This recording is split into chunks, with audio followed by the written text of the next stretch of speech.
Good morning, everyone. Now that you can hear me. I think we're all friends here, but I'll introduce myself. Frank Baca, Vice Chair of Bernalillo County Commission, standing in for Chair Adrian Barboa, who may be, we expect to join us remotely here shortly, as well Commissioner Benson. I'd like to call this March 19, 2026 hybrid special administrative meeting of the Board of County Commissioners to order. As indicated, Commissioner Barboa and Benson, Chair Barboa and Benson will be joining us. We would like to have a moment of silence followed by the Pledge of Allegiance, and I've asked Commissioner Barbara Bach if she would lead us in the pledge.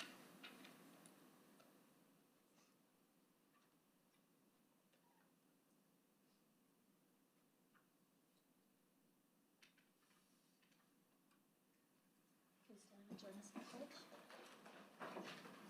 I pledge allegiance to the flag of the United States of America, and to the republic for which it stands, one nation, under God, indivisible, with liberty and justice for all. Thank you, Commissioner. Adam County Manager, are there any changes or additions to the agenda? No, sir. Commissioners, any changes? I see none. Public comment. I do not believe there are any, but we will hear public comment. If there is a person that signed up, each person would have 2 minutes, and you'll be alerted about your remaining time. When your name is called, please make your way to the podium. If you are speaking in person, before making your statement, please state your name for the record. To maintain order and decorum, and in the spirit of professionalism and respect for everyone present, speakers must adhere to the 2-minute limit. Javier, are there any persons signed up? No, Mr. Vice Chair, there are no speakers signed up. Thank you so much. In that case, we'll turn it over to Madam County Manager to get us started. Thank you all so much for being here and for all your work and putting this together. There's a lot of material. I realize there's a lot of time and effort put into this, so looking forward to hearing your presentation. Thank you so much, and good morning. I am really honored to be able to present to you the county staff, with each area getting a chance to talk about what their key accomplishments are, what their challenges are, and an opportunity to have a discussion with you about the future of the county and its budget. Just a couple of things that I wanted to highlight. You all know, as we've done our budget retreats, that we are coming into a flat budget. That as part of our presentation, we are not asking for any additional tax increases or anything like that, even though this is a very flat budget. And the reason for that is that we hope to be setting the stage to make sure that we're cleaning out every cushion, that we're thinking very, very carefully about how we're spending our dollars. And in partnership with you, prioritizing those things that you think we should continue to do, if there are any things you think we shouldn't be doing in the future. And that said, I also just wanted to commend the staff that you're going to see behind me, I'm sorry. And the reason is that many, many departments have already gone into their budgets, and as they're looking for new staff or changing the way they're doing things, they're removing activities or removing staff that when those positions become vacant, so that they can focus on those issues that have been commission priorities and priorities of the organization in recent years. I also would just want to acknowledge that the climate that we're in is very dynamic, not just because we're at war and not just because of the escalating oil prices, but the implications for all of those things, including the price on food and other issues, and the price for us to be able to provide services on an ongoing basis. And I just want to say 2 things about that. One is that many, many people who work for us live paycheck to paycheck. And the reason that's important to remember is that as food prices go up, as gas prices go up, that impacts not just our constituents, but our workforce as well. And we understand that. And yet we're not proposing any increases in salary, because we'd rather make sure that we keep our staff rather than losing a single person, because the services they provide are so vital. And to the staff that's here, I want to thank them for putting these budgets together so rigorously, and to our budget team, and Shirley, to you and Aaron, and to our new, and to Haley and all of our new leaders that are here, and Jennifer and folks who've been here for a long time. this was a difficult budget to put forward today, so we're going to be listening very carefully to your questions, your insights, your ideas about any changes that you think we should be making. Obviously, today is not a day where you'll be taking votes, but we are listening carefully to any feedback that you give us. But my message to the staff is, this is an incredible organization, and I know you all know that because you get feedback about them all the time. And I am really so proud of each and every department. They are doing so much with so little and really focused on one thing that is, I hope, continues and will grow to be a hallmark of the county, which is really thinking about our role in service to others. We know that many people who rely on our services are the neediest in our community. So as you look at these people that are coming forward today, and the reason it's structured the way it is so that you get a chance to see the people doing the work and not just the folks that you get to sit at commission meetings with day in and day out. So with that, I'm going to ask that just as a framework, as we go through the agenda, each entity will present their component of the budget. You'll see on your agenda that as groups go forward, with the exception of the elected officials, we're going to ask that questions be held to the end because we think that will allow for a more robust discussion. The exception to that is as you move forward with each elected official's office, if you want to stop and ask questions at that time, we would encourage it. So with that, I'm going to turn it over to Shirley to get us rolling. Thank you.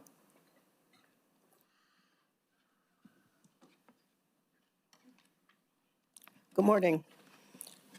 Shirley Reagan, Deputy County Manager of Finance. Excuse my voice. Allergies are flooding, and but I'll do the best I can. So I'd like to start with an overview of the FY27 general fund revenues. They're at about $471 million for FY27 is what we're projecting.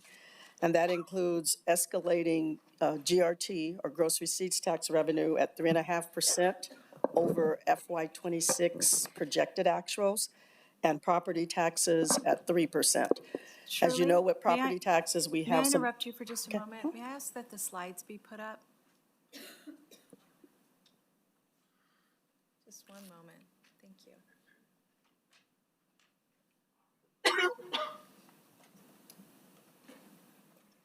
There we go. Thank you. Okay. As you know, with property taxes, we still have some items that are kind of outstanding and unknown at this point that could potentially reduce that figure. Items such as the 100% veterans exemptions. We have a pretty good handle working with the assessor on the impact of the veterans exemption from $4,000 to $10,000. That was easy enough to calculate, but the other one is a little bit different. But we are keeping our eyes on that. So that's how we got to the $471 million. There's also other components of our revenue for the general fund, but they're small by comparison to gross receipts tax and property taxes. This is a slide of our general fund expenditures by division. I won't go over each one, but you can see here that the expenditures total $480 million that we have right now, and that's really just keeping status quo and having the natural escalators, like if there's contract escalators and things like that. And again, the expenditures by type, if you break it out by operating and payroll, you can see that payroll makes up 67% of our expenditures versus operating is 33%. So a summary of the budget, our projected revenues are $471 million, of which payroll is, when you look at our expenditures, payroll is 319, almost 320 million, operating 160.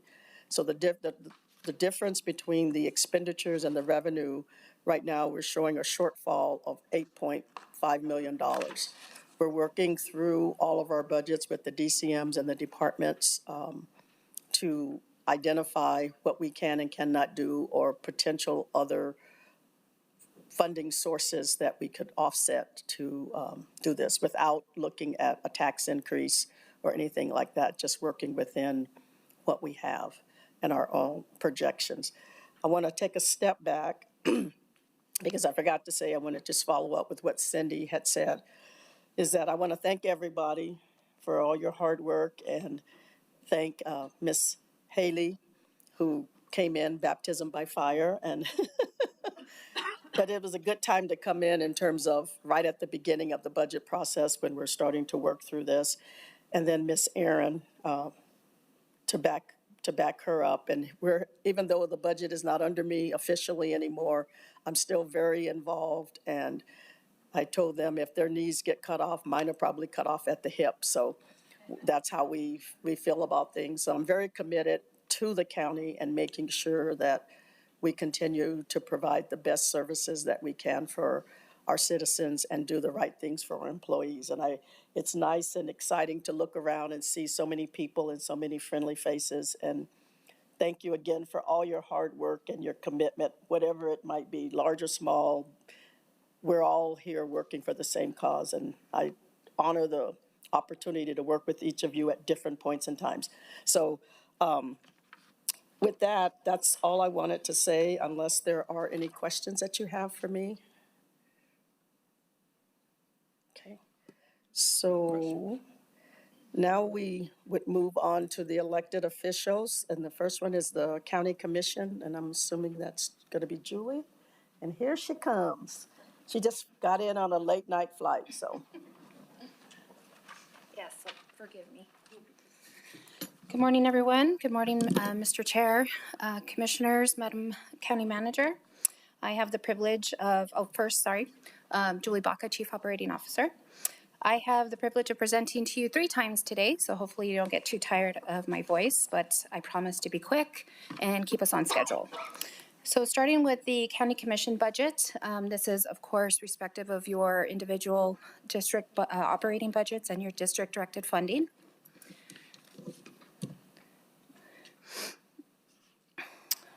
We are maintaining a consistent footprint for FY27 and 28. Our annual expenditures are set at just under $6.5 million with a total of 10 positions. We do not collect revenues, of course, within the Commissioner's office, and we currently do not have any hard-to-recruit positions or major contracts to report. We are particularly proud of your role as catalyst for community quality of life. Last year, your district-directed funding, rather DDF, was instrumental in improving county roads, providing community education, and supporting cultural events. Moving forward, our primary goal is to continue supporting these community initiatives by ensuring funds are earmarked and encumbered efficiently within the fiscal year. Our biggest challenge remains external factors such as receiving timely documentation for recipients, which we plan to mitigate by building even stronger working relationships with our community partners. And we are prioritizing implementing an automated system for DDF applications to ensure transparency to the public. This has been an ongoing initiative, and we're working with our partner departments as well so that we can piggyback off of a platform. And that is it for the BCC budget hearings. Thank you for your time, and I stand for questions. Thank you. Thank you. Questions?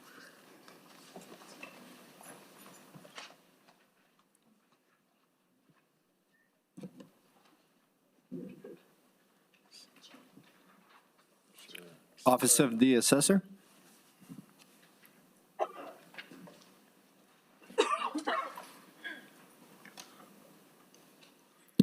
Buenos días de Dios. Soy Damián Lara, your Bernalillo County Assessor. And do we have our slides up? Oh, I control it. There we go. Okay. The Office of the County Assessor continues to focus on fair and equitable assessments for all property owners. We've worked really hard to ensure that everyone is paying only their fair share, ensuring that we shift tax burdens away from working families and spread equitably across all property taxpayers. We have continued to achieve a balanced tax base for all constituents, ensuring that the mill rate stays consistent, even though we have seen new tax mill rates being approved by the voters, the Street Soil and Water Conservation District being a completely new taxing entity provided with authority that we were able to implement. The voters approved the expanded veterans exemptions that Deputy County Manager Shirley indicated. We are working on that as well. Those are expanded in addition to the flat exemption that increased from 4,000 to 10,000. There's expanded veterans exemptions for percentage disabled veterans. We've seen about a 400 to 500 increase of members of the public coming into our office for those issues as well. We've also ensured that we've had HR training for all of those.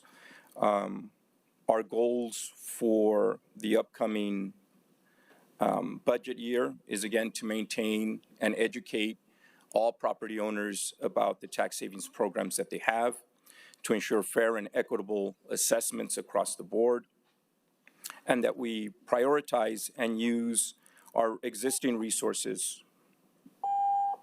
Did I only have 2 minutes? No, sorry. Oh. We meant not to cut off a single elected official, so our bad. So again, our goals is to ensure fair and equitable more than anything else. We have many property owners, I was standing outside first and coming in for the very first time to do their head of family exemption. Veterans that have been disabled for many years and now are just starting to see that. Senior citizens as well. But also our business owners, right, who are now complying and seeing activity and investing in opportunities to purchase or invest back into their properties. We've seen that all along Central now with Nexus Brewery, Lasso Brewery, the new art gallery that's going to take place at the Gizmo, and the affordable housing that the commission has worked on, as well as other private and public partnerships like the Wells Fargo and 300 Central. Those are all the things that we want to do. And to do all of these extra works, we need well-qualified and well-trained staff. As you all may remember, when I was first elected and came into office, there was 85 employees in a budget office for 140 full-time equivalent positions. Over the years, I've asked to reduce that number by 5 to increase for hard-to-fill positions. Again, these are our Assessor Tech 1s, our Assessor Tech 2s, our Assessor trainees. These are the frontline workers that deal with our constituents, with our customers, the property owners that are trying to ensure that they're fairly and equitably assessed, and to increase the amount of state-certified appraisers that we have working in this office. We now have 70 state-certified appraisers. This is important because, again, when we present in front of the Bernalillo County Protest Board and a property owner brings in an expert witness with a fee appraisal, our appraisers have to have the same qualifications. The same weight of their expertise must be given to them as these private fee appraisers who are also certified and licensed. Same thing when a property owner files a claim for refund. We have to present in front of a district court judge, and they have to weigh those. And ensuring that our staff has the same qualifications and expertise helps us defend those values to ensure everybody remains fairly and equitably assessed. Now, we do have challenges like all offices in here. Again, our current, with increasing staff, is the amount of space that we have. We've dedicated a small portion of our budget to workflow modifications and workspace modifications. That is increasingly more and more expensive to do. And we've seen those costs with inflation and everything else that everyone else is seeing. So we're looking at creative ways to do those things. Parking, again, continues to be an issue as we bring in more staff, not just for the amount of veterans and senior citizens who are coming into our customer parking lot, but for the increased number of staff that comes in to work here on a daily basis. We want to use and continue to use our satellite offices. I do want to thank County Clerk Michelle Kavnat. She has so graciously allowed us to use some of those early voting sites, 2 of them in particularly on the east and west side of the county, to ensure that we are providing additional services. But that takes off the burden of the parking here and better serves constituents who are coming in to file protests for their notice of values for the coming year. We're also going back to basics, right? Our focus now is to ensure that our newly hired staff has the fundamentals. We want to make sure that they have the training that they need to ensure that they're treating everybody the same. So our focus will be back to basics and ensuring that everybody has that basic knowledge of the property tax code and the assessments that are being done. We also just want to highlight some of our newly created departments. Business personal property was one of them, new staff, and we've seen a lot of increases on that one. Just the fairness increased about $104 million in value. Again, our non-residential department had 2 in 2023. We're up to 10 now, and we've seen how fair and equitable that balanced is. Our legal exemption, agricultural and protest department, again, we've seen a steady amount of protests over the last few years, about 5,000. It's actually a lot less than we've seen when I was deputy. When I was deputy back in 2013, 2015, in those areas, we had as many as 10, 12,000 protests. So we've seen how fair and equitable assessments are actually keeping the number of protests down. But again, it's mass appraisal with over 285,000 properties that we value newly every single year. 5 going to be too low, 5% going to be too high. And we need to ensure that we're correcting those that are too high. For the future fiscal year, there we go. Goals, concerns. We want to ensure, again, the continued use of satellite locations to better serve the public and ensure that we can have as many of our staff ready and available. We want to ensure that we continue to work with HR to ensure that we have the training that we need moving forward, and to ensure that we have good succession planning, right? So part of the issue, I think, is that as we have an aging workforce, we've had many retirements, and we now even have, I think, 2 or 3 of our staff at the county assessor's office that have been here for more than 30 years. They're probably going to retire soon, and we have a lot more staff that's close to the 20, 25 years of retirement. Some of them stay because they love their job and they love to serve the public. But there is coming a time, like many other industries, where we need to train new people, to mentor them, to provide that service. And we're currently doing that with the help and assistance of HR and ensuring that we have succession planning really in place. This year, we're going to make sure that we try and hire those positions that we have by the end of the year, and that we continue to place the succession in place that we need going forward. Chair, with that, I stand for questions or any comments. Thank you. Mr. Lada. Any questions? Just one quick question, and you may have said this, so I apologize if you did, but you indicated when you started, I think you said you had 140 positions, 85 filled. Is that correct? Correct. So the Office of the County Assessor has historically been budgeted for about 140, 130 positions year over year. When I took office in January of 2023, there was 85 filled positions. And what is the current status? We're at 116 now. 116 out of the same. Okay. Thank you very much. Good job. So thank you so much. Appreciate it. Thank you. All right, thank you. We will now move to the treasurer's office, and Mr. Ryan Collison will be presenting. Good morning, Mr. Chair, Commissioners, Madam Manager. My name is Ryan Travelstead. You get to see me every quarter at our Board of Finance meetings. So if you do want to cut me off at 2 minutes, I'll gladly accept it. I think during those meetings, we go over the cool stuff we're doing in the Treasurer's office, our goals and that sort. I'm going to save all that for the rest of my colleagues. I'm going to boil the Treasurer's office down into 2 points. Yes, we have property taxes and safety of those taxpayer resources. Not only property taxes, gross receipts taxes, fees for services, all that good stuff.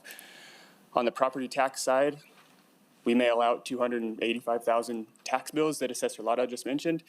If we don't mail those bills, people don't pay us. People don't pay us. We can't fund all this cool stuff. Similarly, on the safety of taxpayer resources side, if we do mail the bills, people pay us, put the money in the vault. We forget to lock the vault at the end of the day. Money grows legs and walks out the door. We don't have money to pay for this cool stuff. So these are two very, very important things for the county as a whole, and two things that we take very seriously in the Treasurer's office. In order for us to achieve that, we have a highly dedicated team. Over half of our team have college degrees. We also need robust information technology infrastructure. I really appreciate the partnership with Robert Benavides and the IT team. And so, yeah, if we don't have these two things, none of this can happen. And so, basically, that's the spiel. When you think of the Treasurer's office, think property tax, think safety, and our budget reflects that. It's essentially flat from previous years. One thing in the Board of Finance meetings, Treasurer Eichenberg has talked about, and actually I believe he's here in the audience. I didn't introduce him. Sorry, I should have done that at the onset. We've talked about the HR study, about looking at our positions. We sent that to the Human Resources team in December, and we're anxiously awaiting the outcome of that study and to see how it meshes in with their structure. The budget before you does not incorporate any of those potential changes, because we don't really know what those changes might be until after they incorporate that. So with that, I think maybe less than 2 minutes. I'll stand for questions if you have anything, or questions or critique. Thank you, Mr. Travis. Any questions? No questions. Thank you so much. Appreciate Thank your you. presentation. Next up will be the Office of the County Clerk. Clerk Michelle Kavanaugh and staff will be presenting. Thank you.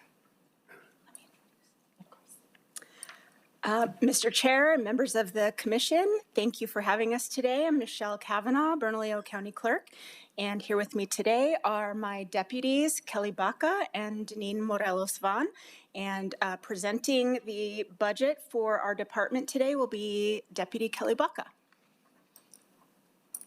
Thank you, Madam Clerk. Chair, Commissioners, thank you for having us today.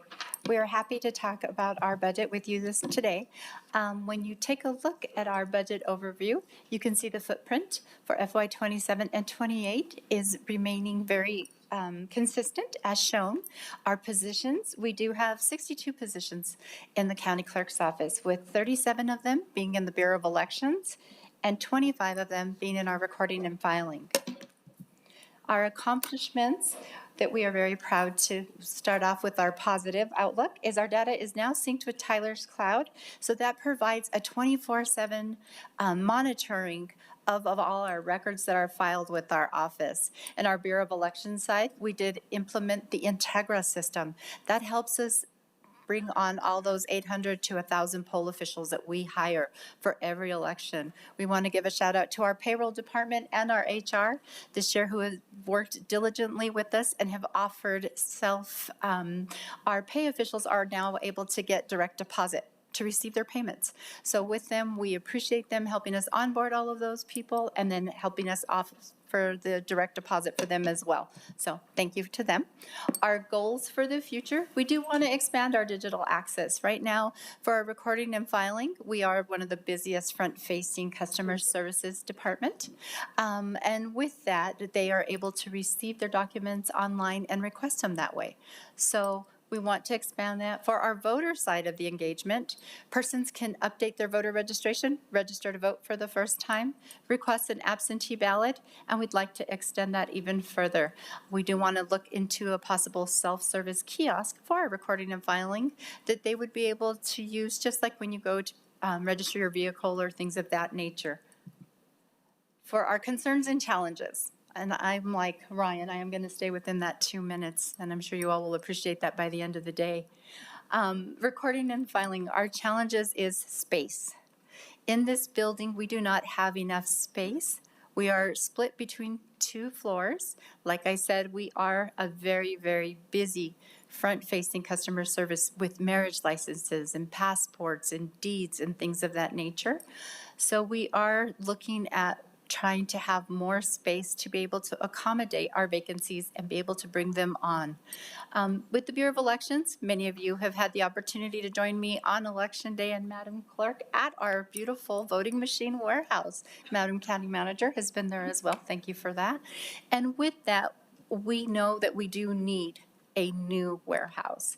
It is critical for us to be able to keep that nationwide recognition that we have for being the best in the nation in New Mexico for our elections.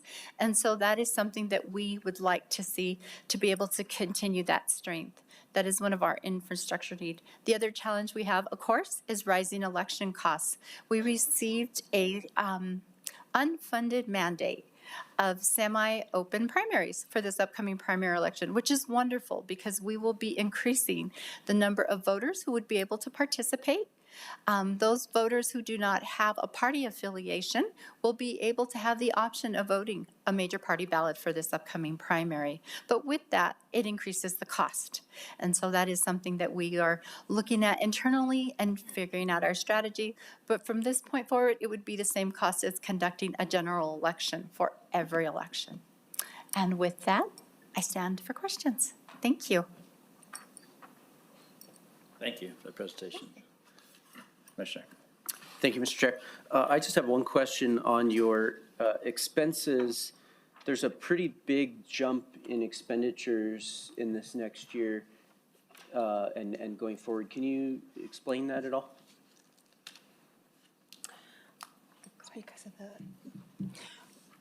Yes, Mr. Chair, Commissioner Olivas.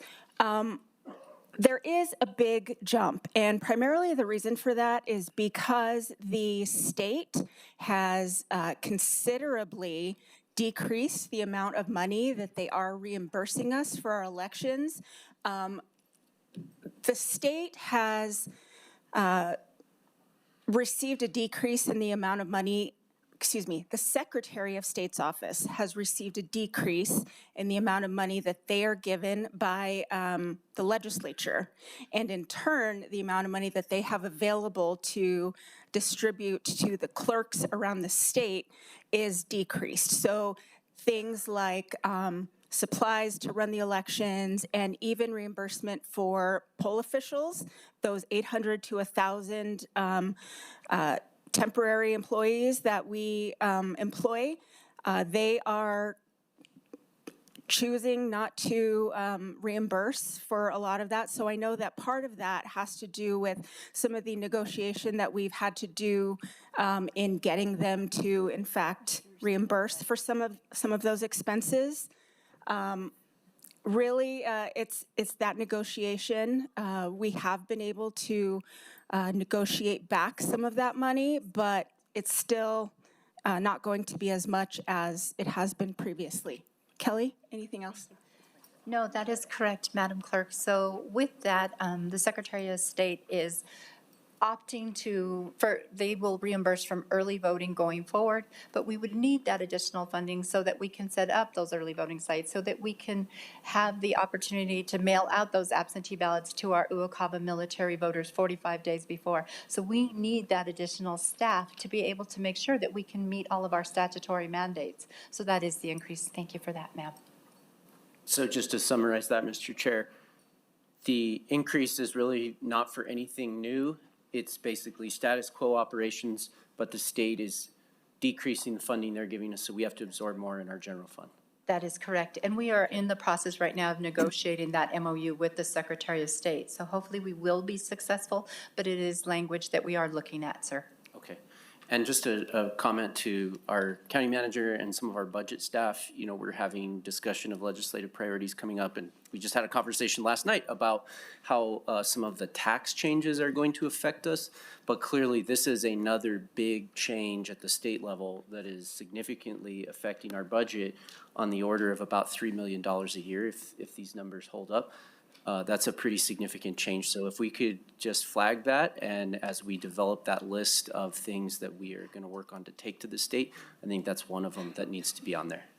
And if I could just follow up to say that, I want to just acknowledge the leadership of the clerk's office, and I know Natalia's been working, trying to work her magic at a state level. This is also probably a really good time for us to request from the commission calls and letters to the state as well, because they're in this negotiation process. And this is a huge impact for us, but for smaller counties, it could be devastating, because it would be an unplanned, unexpected need. And you know, one point that Natalia just made is that the office actually has, the state, Secretary of State has the resources to fully fund us if they wanted to. So they didn't get a restriction, to my knowledge, in their budget allocation. Is that accurate? That is correct, County Manager. Thank you. So with that, in our MOU, the full amount that they show is the 2.1 million that we would require to be able to staff and be able to provide those services for this upcoming primary. They have a language in there that is conflicting, stating that they would not cover a portion of it. So that is what we are now litigating with them, to be able to, if they are able to provide it and they can show that number, that is what we are requesting, is the full amount. Thank you, Commissioner. County So Manager. if I may, just one more follow-up. So this is the worst-case scenario that's projected in the budget. That number may decrease, or, you know, we may get more money. Okay. Correct. And Mr. Chair and members of the commission, one other thing that I would like to mention and really emphasize before we leave is that we've all seen it in the news. We've seen kind of the attacks that are happening on elections nationwide. We are seeing the integrity of our elections being called into question. That breeds a whole lot of different issues, be it security concerns, be it, you know, all kinds of different needs that our office then requires. And so in addition to just these additional wear and tear kind of issues that our voting machine warehouse is dealing with, it's an extremely old building that is just kind of falling apart in general. You know, the security concerns and technology concerns that, you know, quite frankly, it's not keeping up with the technology as our needs increase. We really do ask and kind of beg that you provide us some additional money to help us really just keep with the times. We're not even asking for bells and whistles. We're really asking for help with funding a voting machine warehouse that can just help us do our job and run our elections efficiently, smoothly, and securely. And you know, our staff is wonderful. You've been to the warehouse, Madam County Manager, and you know, most of the people in this building have seen our operations at some point or another, and you know we're the best. I have the best team in the state and in the country, and that is a written fact. You know, I just want them to be able to do their jobs to the best of their ability. And so please provide us the funding that we need and give us the building that we so desperately need. Thank you very much. Thank you, Madam Clerk. I would just like to, on that point, I would love to sit down with you and your staff at some point in time, just so get a personal briefing and understanding on the needs and the status of that project, and then perhaps somewhere down the line we could have follow up with the county manager and staff as well. And I also just like to comment, I've had the opportunity to use services of the county clerk's office over the years. I've always been impressed by your customer service and the digital capacity that you have now. I think from personal use, there's just times that we need to request documents, right? And I think the last time I did it, requested a document, I got an email that same day with the document. So, I mean, that is very impressive work on your part of your staff. So thank you so much for that. Thank you, Chair. And one more thing, Mr. Chair, thank you so much to Shirley Reagan for all of her help finding money for that building. We really appreciate it. Thank you all. All right, thank you so much for that presentation. And next on our list is the probate court. And I believe it's Judge Christy Carbone-Gall, who I've never had the pleasure of meeting, but thank you for being here, and you're looking forward to your presentation. Good morning, Mr. Vice Chair and Commissioners. Christy Carbone-Gall. I'm in my last year of my second term, so this will be the last time that you'll see me here. I'm going to stick to the 2 minutes, and what I want to catch you up on is a couple of things. The Bernalillo County Probate Court does the most probates in the state. And by that, I mean the next lowest level of probates done is 50% less than we do. We do about 2,000 probates a year. Turning our probates over within 72 hours so that people can deal immediately with the death of a loved one. So I've done that because my staff is fantastic. It started with Mary Rudd, and all of the lawyers that have served in this position since then have done a fantastic job of just making sure that we have the right people doing an amazing job. We're called by the judges and staff from all over the state to answer their questions. We train the judges and the staff all over the state on these issues. And so I just want to make sure that everyone understands that they're doing a bang-up job. We've been short-staffed since I was elected. We still are. One of the biggest projects that we can't get to, which is one of our challenges, is we have decades worth of documents that the county has had to pay to store and has to pay quite a bit because they're very important documents from before the state was even a state. So we have wills and historical documents that are that we just can't get scanned into the system because they're problematic because they're old documents. And so maybe it's a legislative priority, and I'd be happy to work on this with the county after I'm no longer the judge to find the money from the historical fund that would help the county pay for these things. Because it's really been a burden that's been put upon the county that really is something that is important for the state of New Mexico. So that's a constant challenge for us because we don't have the time to get to that project. The county did provide all of my staff now with desk scanners. So when there is downtime, everybody is taking a stab at that. But I can't emphasize enough, it's decades and boxes and boxes and boxes of documents. One of our challenges with raising revenue is that the fees for the probate court are $30 and have been established by the state. I've been practicing for 28 years and it hasn't changed since I've been a lawyer. So that may also be a legislative priority to ask for us to raise the fee across the state to $50 a filing. And the reason I think that's important is because the county that's the most affected by this is us. Because we do 2,000 probates a year, and $30 is the bare minimum. The district court charges with e-filing fees $144. So it is, even at $50, we're still providing them an incredible bargain.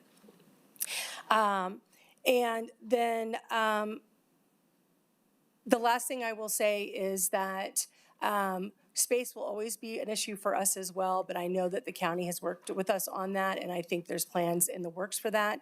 We meet with people in a very close space on a regular basis that tend to be a little emotional because they're dealing with the death of a loved one, and we literally sit people right next to each other. So, but I know that's something that we're working with the county on, and there may be a plan for that in the future. And then just as a wrap up, what I'd like to say is another shout out to the clerk's office, since everybody's giving them a shout out. I actually am one of the consumers as my staff buys in my private practice deeds from the clerk's office every day. The customer service is amazing. I don't know if it's as great as my office is, but darn close. So I do want to, and I will tell you, I did election protection for the Democratic Party before I was a sitting judge, and we do have the best election process in the United States, and I think that that's part of Bernalillo County, and we need to continue to support that. So I appreciate your time this morning, and I stand for questions. Thank you. Thank you very much. Questions? I don't see any questions. Just a comment, as with the clerk's office over the years, many years, I've practicing law. I've had the opportunity to use the probate court. And again, always been impressed by the customer service, the friendliness and the responsiveness of that office. So thanks for keeping that tradition up and doing a great job. So appreciate your work. Thank you, Mr. Vice Chair. Thank you. All right, thank you. Now we'll move on to the Sheriff's Office. And I see Sheriff Allen in the back coming forward with his staff.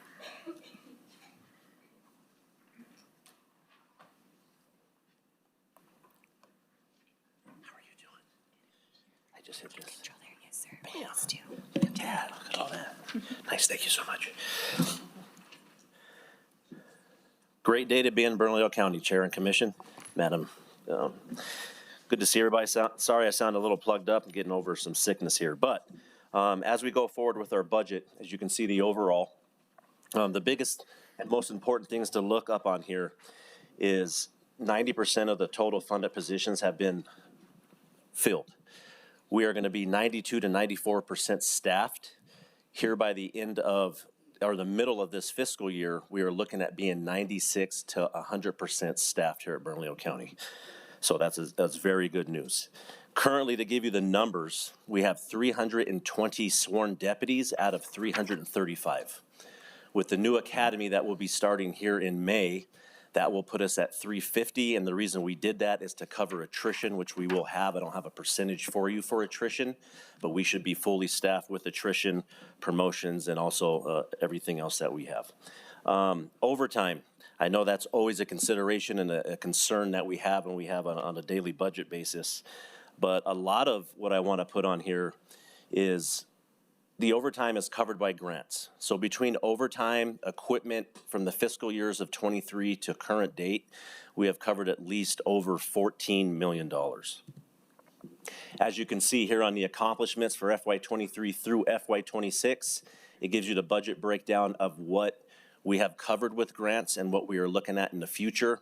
On the next slide, I will discuss what we will be doing to discuss for more federal earmark money. That is not guaranteed, but again, we were blessed last month to receive plenty of money to cover a lot of our technologies and supplement IT, as they've been a great partner with us for the drone program. And to discuss the drone program, very proud of it. We're expanding, we're making sure that we have the efficiencies to respond to crime, but also to ensure that we are cutting down on the call and response times for any area that we serve within Bernalillo County. To give you an example, it not only benefits the constituents that we serve, but we are one team, one fight here in Bernalillo County. Yesterday, we are starting our Drone as First Responder program, and we are in a testing phase. What we did find was on cores down in the area of Don Felipe that Bernalillo County Fire and Rescue, one of their trucks were hit.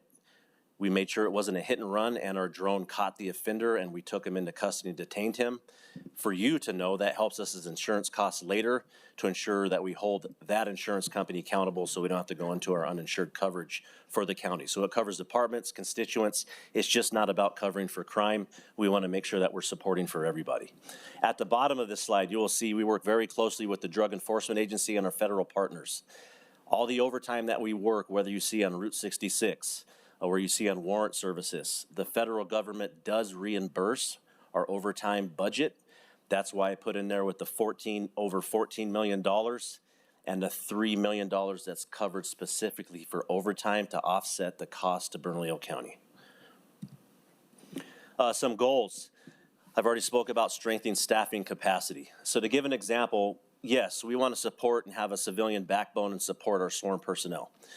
We understand with the budget that you're facing and the decisions that you have to make, that we have to be creative and utilize what we have. So I have on there that you will see our reporting, our RMS technicians. They're very hard positions to fill because of the pay grade. We lose them. They are also, if we fill it, very difficult to retain.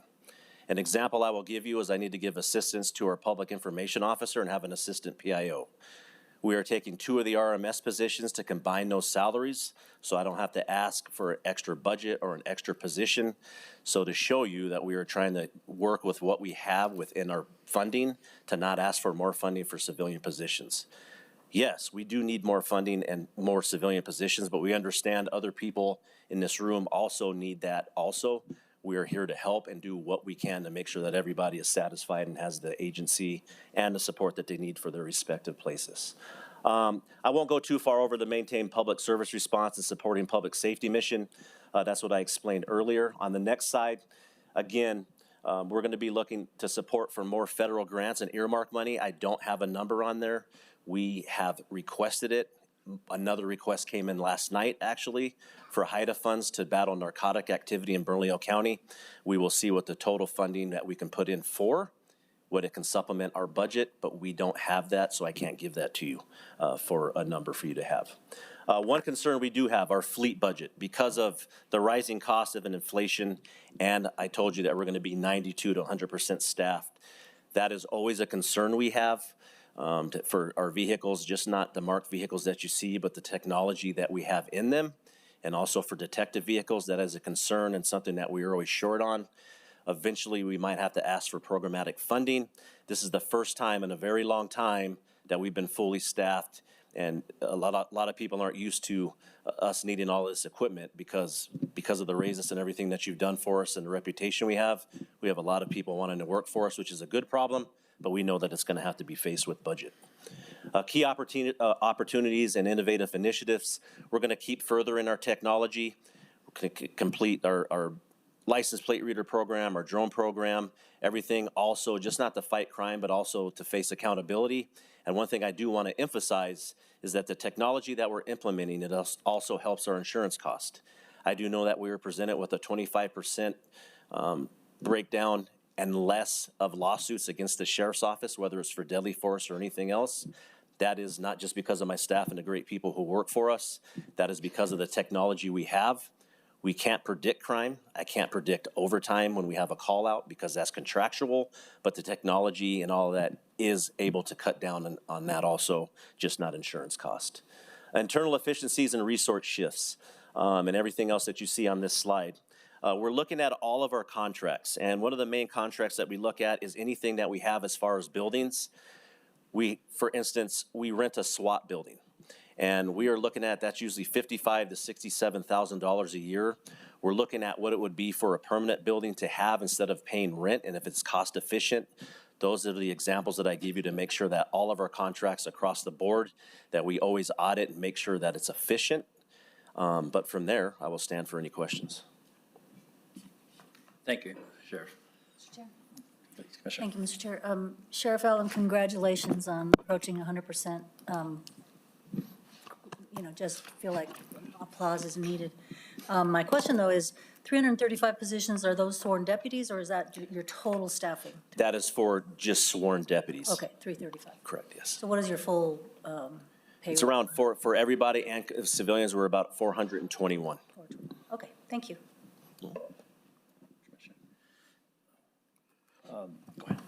Thank you, Mr. Chair. Mr. Sheriff, to you and your team, just wanted to say, congratulations on your staffing, being the premier law enforcement agency in the state.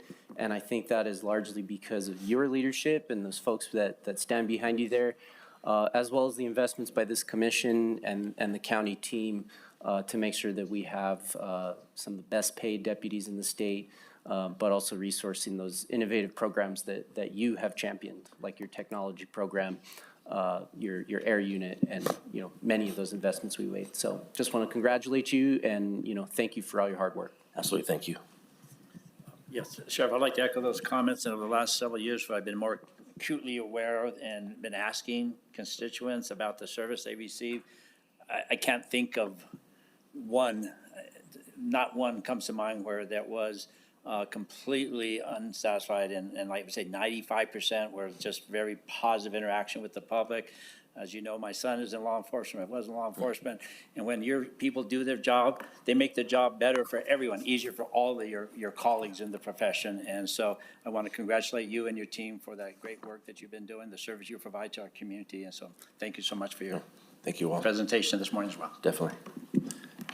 Cool, thank you. I notice we have a break, is that correct, this time? No. You get no break. So. There is no break. All right.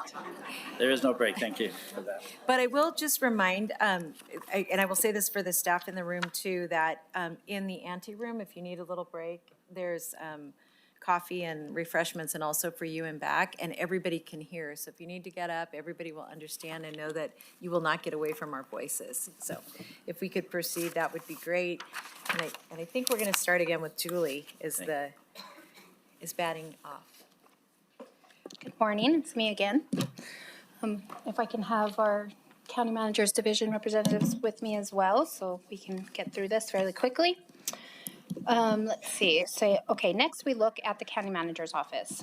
For the upcoming biennial cycle, we are proposing a steady fiscal outlook with $3,369,498 in annual expenditures and 64.5 positions. These positions are in combination of the CM office, the compliance office, frozen positions, and I believe criminal justice reform office as well. This past year was defined by organizational realignment.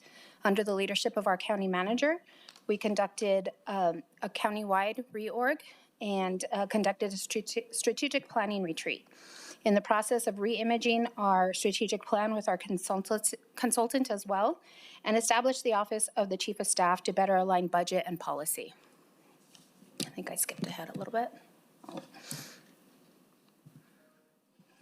Maybe not.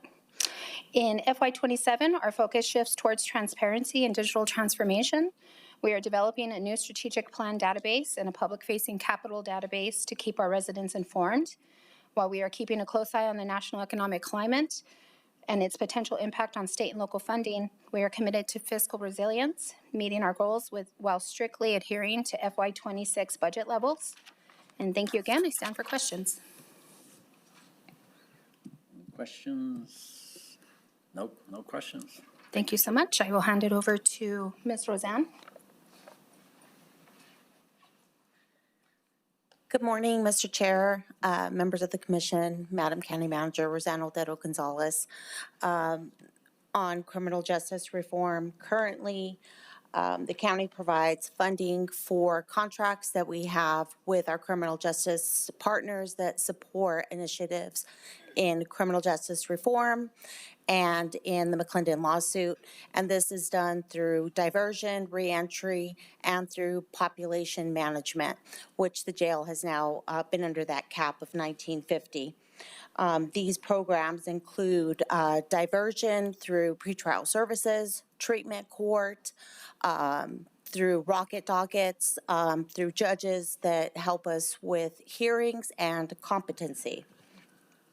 These contracts include through the Second Judicial Court, Metropolitan Court, District Attorney's Office, Public Defenders, and UNM Institute for Social Research also provides us reports to the Criminal Justice Coordinating Council that we use for data-driven reports that help us with this. As I said, this helps us with our population cap. We created the Stepping Up Initiative, which is actually an administrative resolution through the commission. And we've also hosted foreign delegates interested in learning about criminal justice reform that they've come here and learned from us. And we're also working with our criminal justice partners to find solutions to maximize budgets so that they can find funding through grants or other resources or even within their own budgets as well. We want to enhance efficiency in case processing through all these initiatives that we use through processing cases faster, fiscal accountability, and this is through providing metrics through the scope of services that we have with our contractors. I stand for any questions. Thank you. Thank you.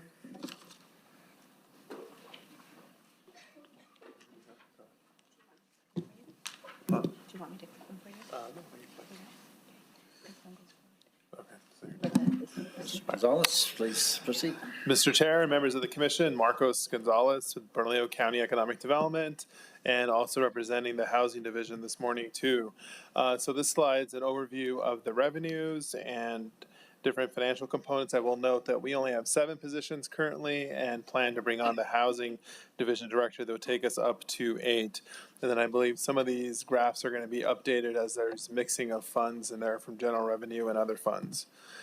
Major accomplishments, as highlighted in our annual report of the community dialogue series, was a big effort by the department last year, very robust, and we're bringing in changes to the policies and other work products that we'll be doing throughout the year as well.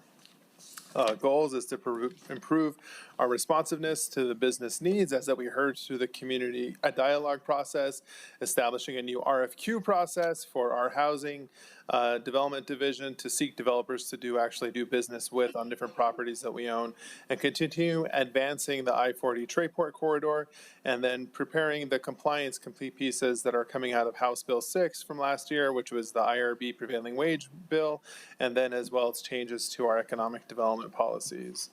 And our challenges and concerns this year is continuing to be able to meet the business service expectations that we have, and then continuing to coordinate a lot of our housing development partnerships. And we are challenge that we continue to still have with the federal government is getting different movement on some of our grant applications that we have. So we look forward to moving forward with that, and then just looking forward to implementing our new economic development policies and pieces. And with that, I'll stand for any questions. Thank you. Commissioner. Thank you, Mr. Chair. And Marcos, I just wanted to thank you and your staff once again for the hard work that you are doing on both housing and this economic development work. I know that we've really had to roll up our sleeves and we're engaging the community, but you're doing it. So thanks. Appreciate it. Thank you, Commissioner. Any other questions? Thank you. Thank you. Thank you. I appreciate your hard work.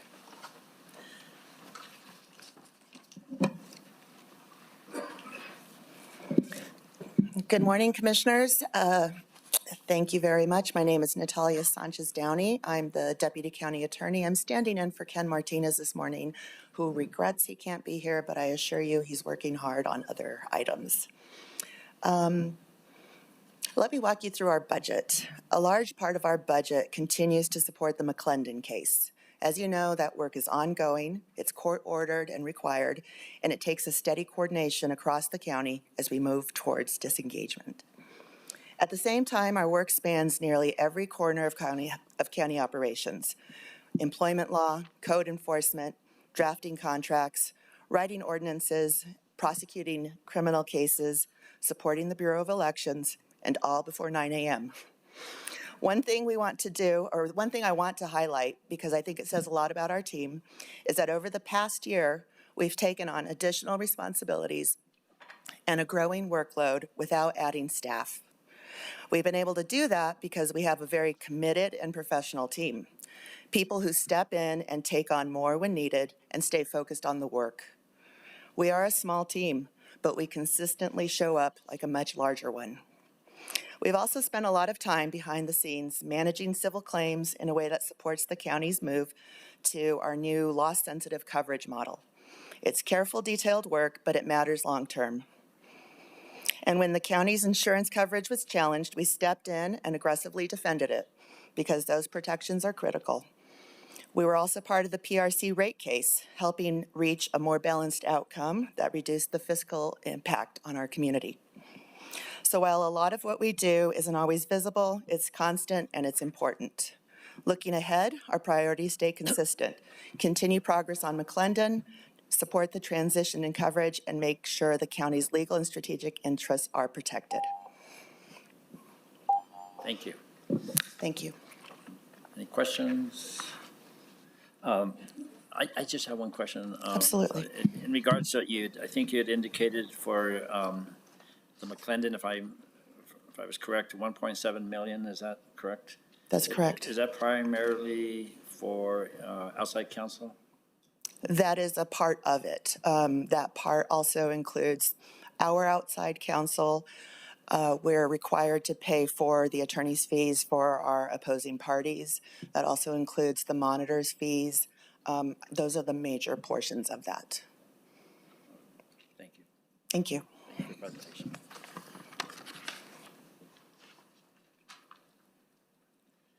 Julie, I believe, are you next? Last time.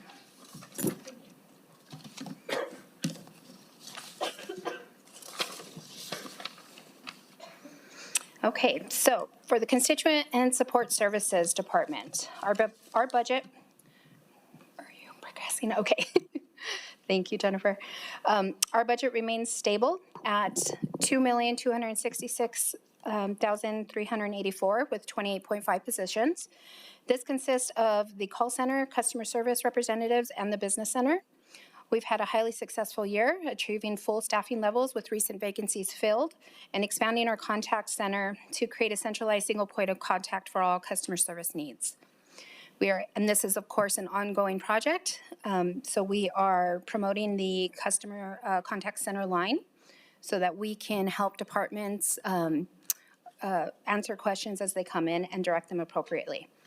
We've had a highly, we are excited to continue to upgrade Ring Central to integrate AI and chat features. And we are working toward implementing a 311 style 3-digit number to make county services more accessible than ever. Again, this is something that we're very excited for. This is a new area of oversight for myself, so I'm very excited on seeing this through with leadership. Additionally, we do anticipate challenges from market unpredictability and supply chain disruptions affecting the cost of goods. To counter this, we are pursuing strategic sourcing through local vendors and bulk purchasing to lock in prices before potential price increases. Our goal is to provide faster, more streamlined communication for every resident we serve. And with that, I will stand for questions. Thank you. Thank you. Mr. Chair, I have See a question. question. Thank you. Thank you, Ms. Baca. Yes. I see on the Constituent Support Services, the budget overview, it says on the table 15.5 positions, but you said 28.5? I'm not sure I pointed in your Yes, presentation. that's correct. So in the reorganization, we are still in the process of splitting some of the functional areas that were included in the Constituent Support Services. So right now we are at the 25, and so we'll have that corrected. So it's not the 15.5 that's in the table, in our Right, table, correct. but it's 25? Yes, Okay, it's 28.5. 28.5, okay. Yeah, Thank you. thank you. Commissioner Rodriguez.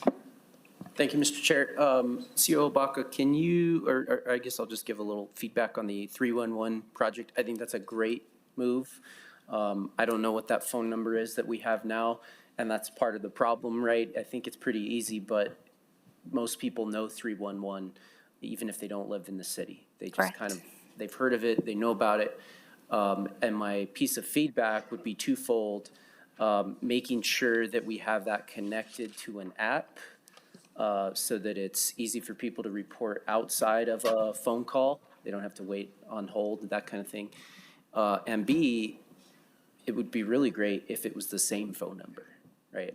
I don't know how you do that, but we do that with 911, right? Where, you know, it doesn't matter and it routes you where you need to go. That way we don't have to re-educate people on, you know, some other number. I think they're probably all taken, but I just think that would be great if we could figure out how to do that and make it really easy and seamless for people regardless of where they live, same phone number. Great, So, thank you so much. Thank you, love that project. Thank you, appreciate your feedback. Anything else? Ms. Baca, just so I'm clear, did you say your responsibility now includes the customer service at the front Correct. entrance? And I would just like to comment that when I first came on board, I was a little bit unsure of that, just in terms of the need and purpose of that. But as I've been here and I see people, your people, the staff interacting with customers, and they are customers that we're serving, that I just see so many people that are being properly attended to and very thankful for the service and being directed and not being sent one place then another place. So that's a great service that we offer to the public. So thanks for keeping that up. Thank you so much. Thank you. And with that, I'd like to introduce Ms. Candace Sanchez, Operations Manager. She'll be presenting for Human Resources. Thank you so much.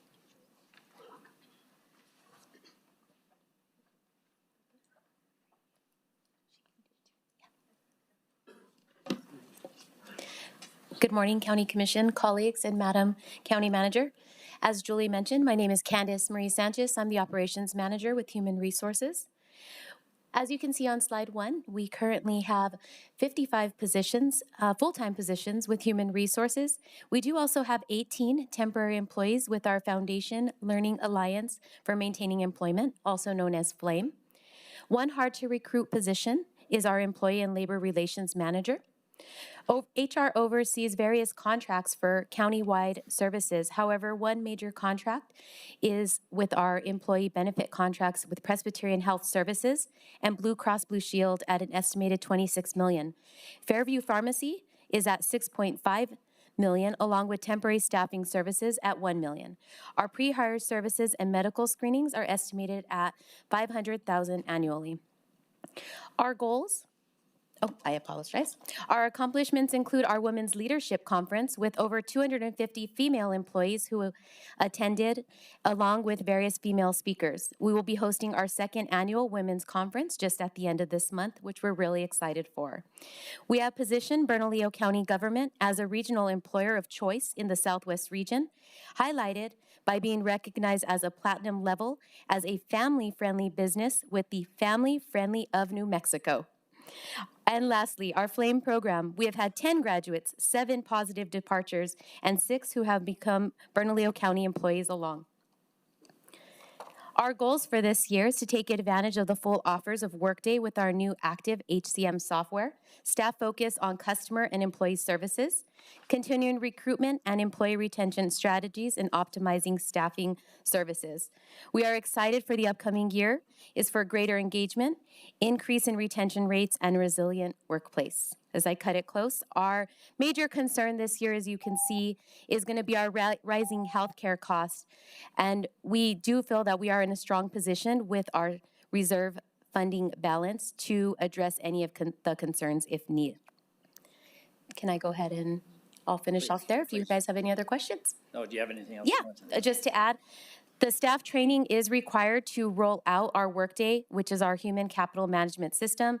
And then lastly, we just want to continue with building awareness and drive traffic to our job listings through the visual engaging contents. We plan to continue using social media, such as TikTok ads, Facebook, and Instagram to reach that younger job seekers and to build the brand through short form video. And I do stand for any questions. Thank you, Ms. Sanchez. Yes, thank you. Questions? No. I don't see any questions. Thank you so much Great, for your perfect. presentation. Thank you. And then our picture. Just kidding. Yes, so now we're moving to public safety, and Chief Pettis, I think, is going to get us going, and I know it's DCM. Pettis. Good morning, Vice Chair, Commissioners. Always a pleasure to be in front of you. This morning, I'm proud to present my public safety team that will take you through all of our respective areas, and we'll stand for questions at the end of all of their presentations.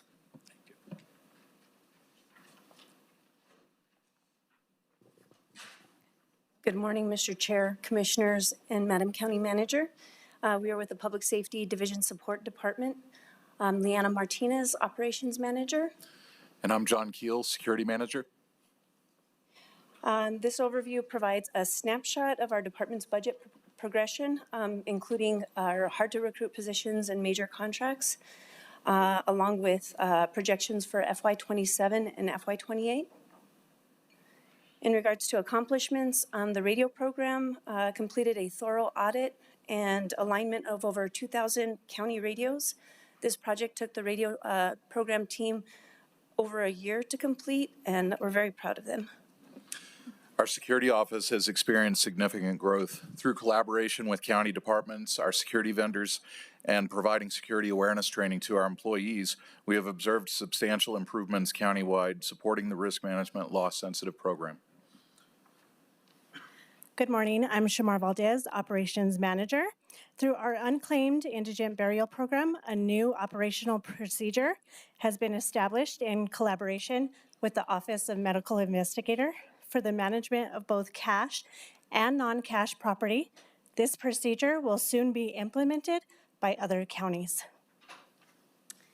In regards to goals, for the radio program, it's to continue to properly maintain, accurately inventory, and improve user safety and accountability. On the security side, we want to continue to upgrade security infrastructure and strengthen the capabilities for real-time incident detection and response to reduce vulnerabilities and associated losses. We're acquiring additional burial plots to support future interments while also working to conclude the decedent's property project with the Office of Medical Investigator dating back from 2004. current concerns and challenges for the radio program is finding a dedicated space. We're currently operating out of Broadway and borrowing a bay at Fire Station 36. For the security office, there's a high rate of security officer turnover at 35% with an average tenure of only 12 months. The primary challenges for the unclaimed indigent burial program include addressing misconceptions about our services. It's believed that our program is the lower cost alternative for cremation and burial services. Additionally, rising program costs remain a concern. Thank you. Thank you all for that coordinated presentation. Good job. Misha? Good morning, Mr. Chair, Commission, County Manager. I'm Misha Goodman, Director of Animal Care Services. You can see our budget overview here. One thing to notice is that we have a new contract with Los Ranchos bringing in some revenue, and we do have one senior veterinarian that is still vacant. Our accomplishments include continuing to provide temporary housing for animals of people who have become displaced. Our officers were very, very busy this past year. They rescued 340 dogs, cats, and livestock from neglectful hoarding situations, and also worked with the FBI on 2 major cockfighting cases, confiscating over 300 birds. We responded to the Rio Doso fires by setting up emergency sheltering for animals for those that had to be evacuated. Our goals. Our primary goal is to obtain a secondary location. We have a facility that was built for 2,500 animals and is now housing over 7,000 a year. We need to increase our customer base, our adoptions, as well as completely do away with euthanasia of any animals because of space.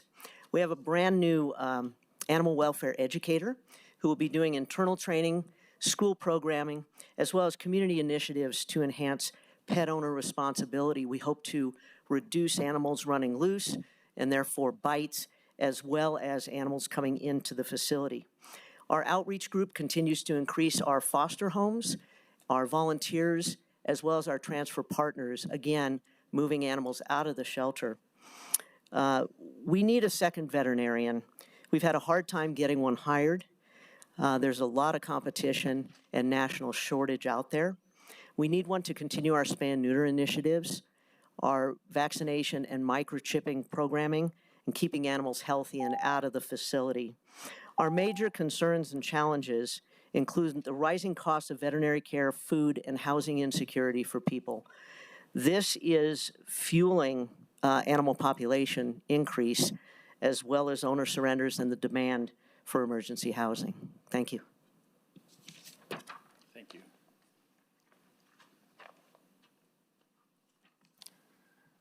Good morning, Mr. Chair, Commissioners, and County Manager Buck. Excuse me, County Manager.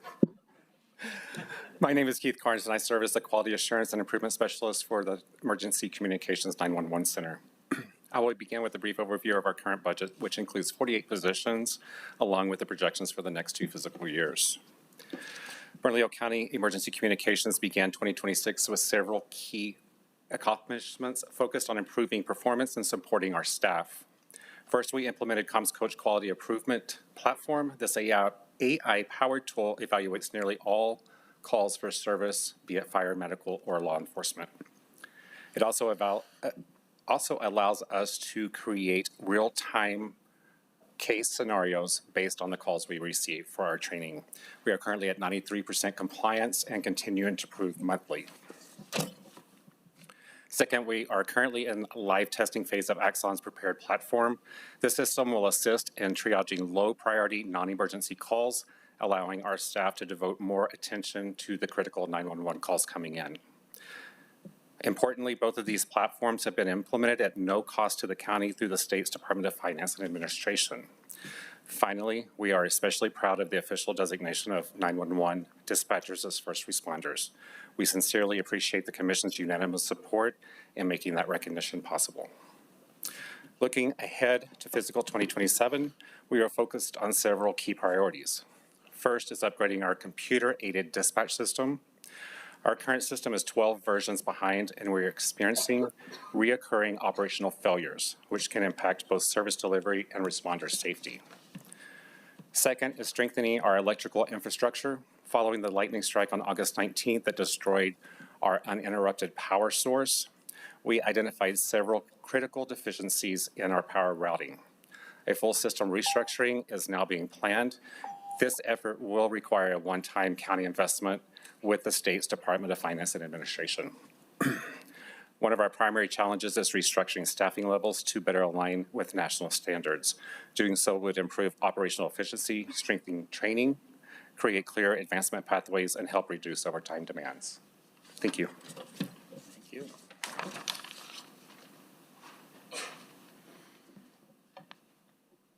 Good morning, Mr. Chair, Commissioners, Madam County Manager. I am Tom Wamsley, the Director of Emergency Management. Our program is fully staffed, although we have one employee on extended military orders, which has had significant impacts on our operations. A primary role of our program is to ensure that the coordination systems are in place to protect the residents of Bernalillo County during a disaster.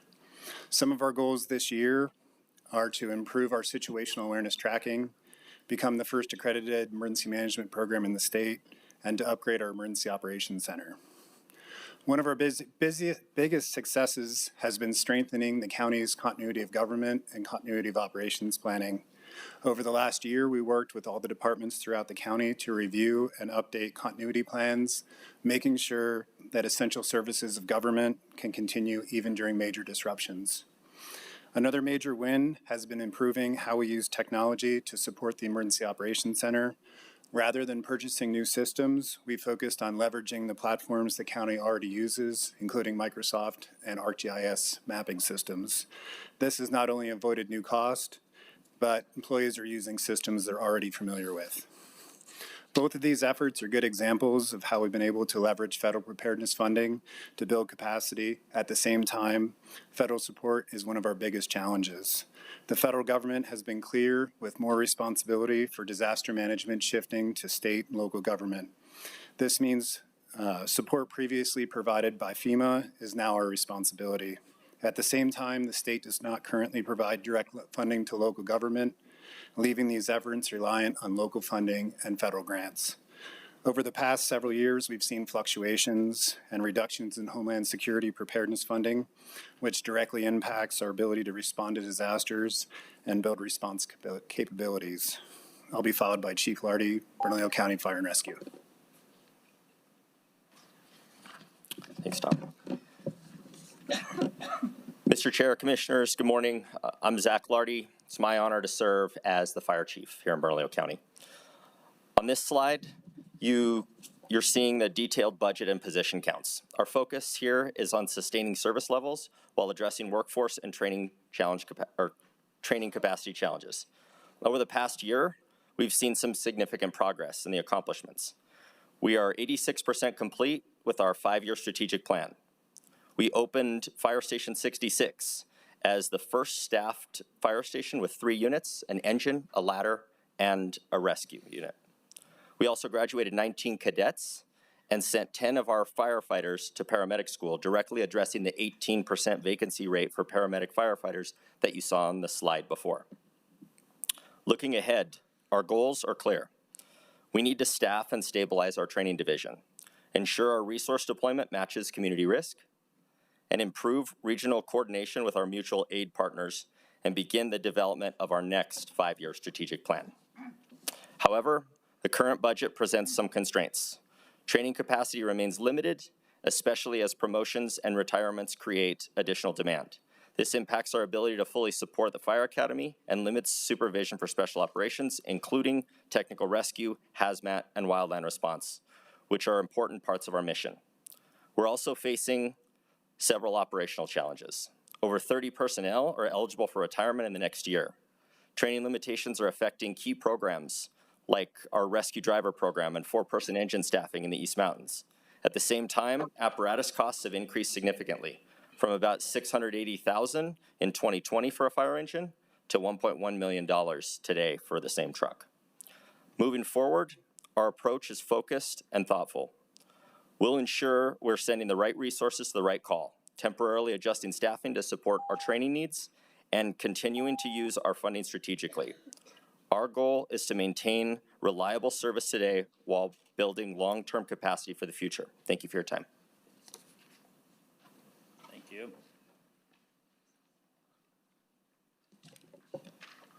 Mr. Chair, Commissioners, Madam County Manager, good morning. My name is Tamara Marcantel, and I'm honored to serve as your Director for the Youth Services Center. This is a snapshot of our position count and projections that revenues and expenditures will increase in FY27. This past year, we have worked really hard, and we're really proud of some of the accomplishments that you see. Additionally, we had compiled a video for you so that you could hear directly from our staff and residents on what they viewed our biggest success was this past year. Unfortunately, due to time constraints, I cannot play it for you, but to quote one of the residents, "I have seen more activities like tournaments, more encouragement and safe boundaries, healthy structure, a lot of positivity, and more acknowledgement for good behavior." Our strategic goals remain focused on staffing, positive programming opportunities, and updating our procedures and evaluating our data needs. We continue to confront and adapt to the changing landscape of juvenile justice. A decade ago, there were 12 juvenile detention centers, and today we are one of 4 serving 22 other counties and pueblos. Our population continues to increase, and 40% of our population is charged with or has warrants for murder. This underscores the increasing clinical complexity and level of violence in the population that we serve. We also work within an aging infrastructure, and though we have significantly improved our staffing levels and retention levels, we still have many new, inexperienced staff. In closing, there is no greater asset that we have than the people who are willing to invest and sacrifice in the lives of our youth. I remain humbled and grateful for their service and honored to work beside them. I also want to thank you for your accountability and support of the Youth Services Center, and I'm excited for what we'll accomplish next year together. DCM Perez and the Public Safety Division will now stand for any questions you have. Thank you. Questions, Commissioner? Thank you, Mr. Chair. I think these are more just comments for you all, really, so I'll just jump through a few of them here quickly. For Misha and Animal Care, just really great results that you're showing there, you know, driving down the euthanasia rate, increasing adoptions and fostering. Really, really grateful that you're standing up the education program that I pushed for a couple years ago. There's just so much need for that. That's how we get in front of a lot of that. But you also mentioned the interrelation there with housing and behavioral health challenges, right? That a lot of what you're seeing is related to, frankly, the economy and what we're seeing with, you know, the social problems that we have in our society. But really just great work. And of course, you know that I'm a big supporter of finding a new facility for you all, and, you know, grateful to the county manager and all my colleagues for their support. And I think we're getting close on that. So we'll continue to push for that. So great job, Animal Care. For emergency management and Director Walmsley, I just wanted to emphasize that, and I know that the county manager understands and supports this, that we, in my opinion, have got to shift our emergency management approach from a reactive approach, right? A disaster happens, you know, whether it be natural disaster or a terrorist attack or anything it might be, to a much more proactive response. And so for me, in my district, in the East Mountains, that's very specific, right? I can go on all day about, and with your colleague standing right next to you there, Chief Lardy, right? Wildland fire preparedness, and I really hope that we can see your group there working very closely together on looking at things like access routes, redundancy in access. Where is that critical? How do we prioritize that? Because every community in the East Mountains thinks that, and they do need additional access routes, but where are the best ones? What are the ones that we need to invest in based on you know, your expertise? And where do we need to prioritize thinning and mitigation? And so I hope that you'll be part of that. I know you already are, but I just think we need to double down on that approach.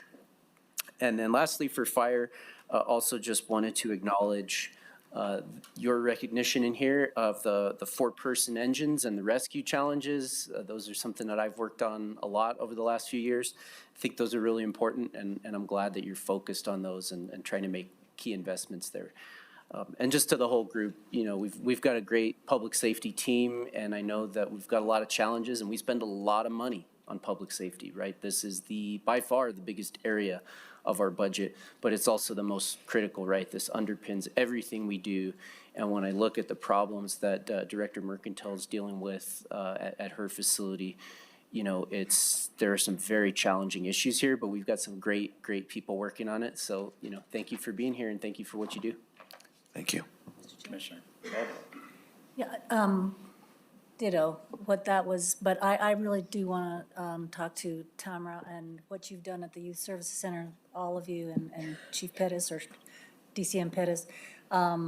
Kudos. You've done such great work there, and we always talk about how the Youth Services Center, I mean, we're not just about incarceration or, you know, we're talking about character development, mentoring, family engagement. All of these kinds of things are so important, as well as prevention, and we'll be talking about that later with our youth, you know, parks, recreation, and open space, but the whole fabric of working with our families, and I just wanted to thank you for great work and continue to support your work.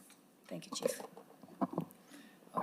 Yes, I'd like to just echo those comments made by my colleagues here that, yeah, great work. I've toured most of your facilities and always been impressed by not just the work, but the dedication to the work. I mean, people that are just engaged, and so that is visible, it's palpable, tangible. So I appreciate that dedication. In regards to the assisted call-taking program, Exxon, I have a friend that I've mentioned from time to time. He's a former fire chief from way back in the day, and so he always texts me about things and questions he has about. I understand that's non-emergency calls. Is that an AI-based system? Vice Chair, you're correct. That is an AI-based system, and it is only being focused on non-emergency calls. Basically, the device's name is Stella.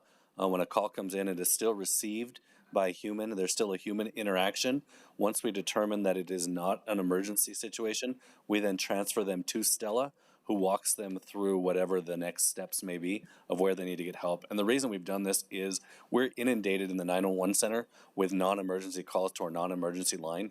By putting Stella in place, it allows our dispatchers to focus on those calls that are true emergencies, as opposed to someone just needing direction on how to get a report or something with animal care or wherever it may be. So we've seen really good progress with it, but I will tell you, it's important to us to still have that human contact, and that's why we have that as the initial answering of the phone is still a human, but it is then quickly routed to Stella, who is our AI assistant. That makes perfect sense. That sounds like a great system. I think we all have, whether we know it or not, have been engaged with AI types of machines and services. The technology is just amazing. I'm just fascinated by AI and the level of responsiveness of these programs. And it's not the old, you know, menu system that we all get frustrated with. It's just so amazing the technology is available today, and I'm glad that that is the direction we're going on that. I have a question for Chief Lordy, just in terms of your indicated that 30 employees are eligible for retirement. How does that break out in terms of your staff? So it breaks out across the rank structure. They're spread throughout the ranks. What happened, the way we got here is we had a pretty significant influx of hiring in the early mid-2000s, and those are now coming to fruition. And so what the challenge that's going to create for us is it's going to create an increase in class size in our fire academies, and us to have to adapt to potentially more than one fire academy per year. And then continue also, the challenge there is continuing the ongoing training for the incumbent firefighters that exist throughout the organization. Thank you so much for, see, you're on it, so I appreciate bringing that information. And then the last question, and I've said this before because it still is just amazing me, and I actually heard this before, Ms. Marcantel, in regards to because I have toured your facility and been impressed, as I said earlier, in terms of your dedication of your staff and engagement. But I had heard in this dais, in this room, not this dais, in this room, was sitting in the back, a legislative committee talk about the costs per child being institutionalized there. And at that time, I heard the figure of $570 per person per day, correct? And I think I heard a different number recently, a new calculation. Is there a more current number? Or is that still basically where you're at? So Vice Chair Baca, so what you're referring to is the agreement with Sandoval County that we presented to you about 2 months ago, and that was at a rate of $425, $475. I apologize for that. $475. We did take into consideration Commissioner Olivas's concern that we weren't charging the full amount, and we will go back and reevaluate that after the first year of that agreement, in addition to all of the cost of care agreements, which are all at that same rate. That was just for that one contract. Correct. Okay. All right. Thank you so much. Unless there are any other questions, thank you for your presentation. Thank you, and I just Thank wanted to say one thing. This is, Chief Perez is retiring in just a month or so, and if you could all give him a round of applause. This is his last budget hearing.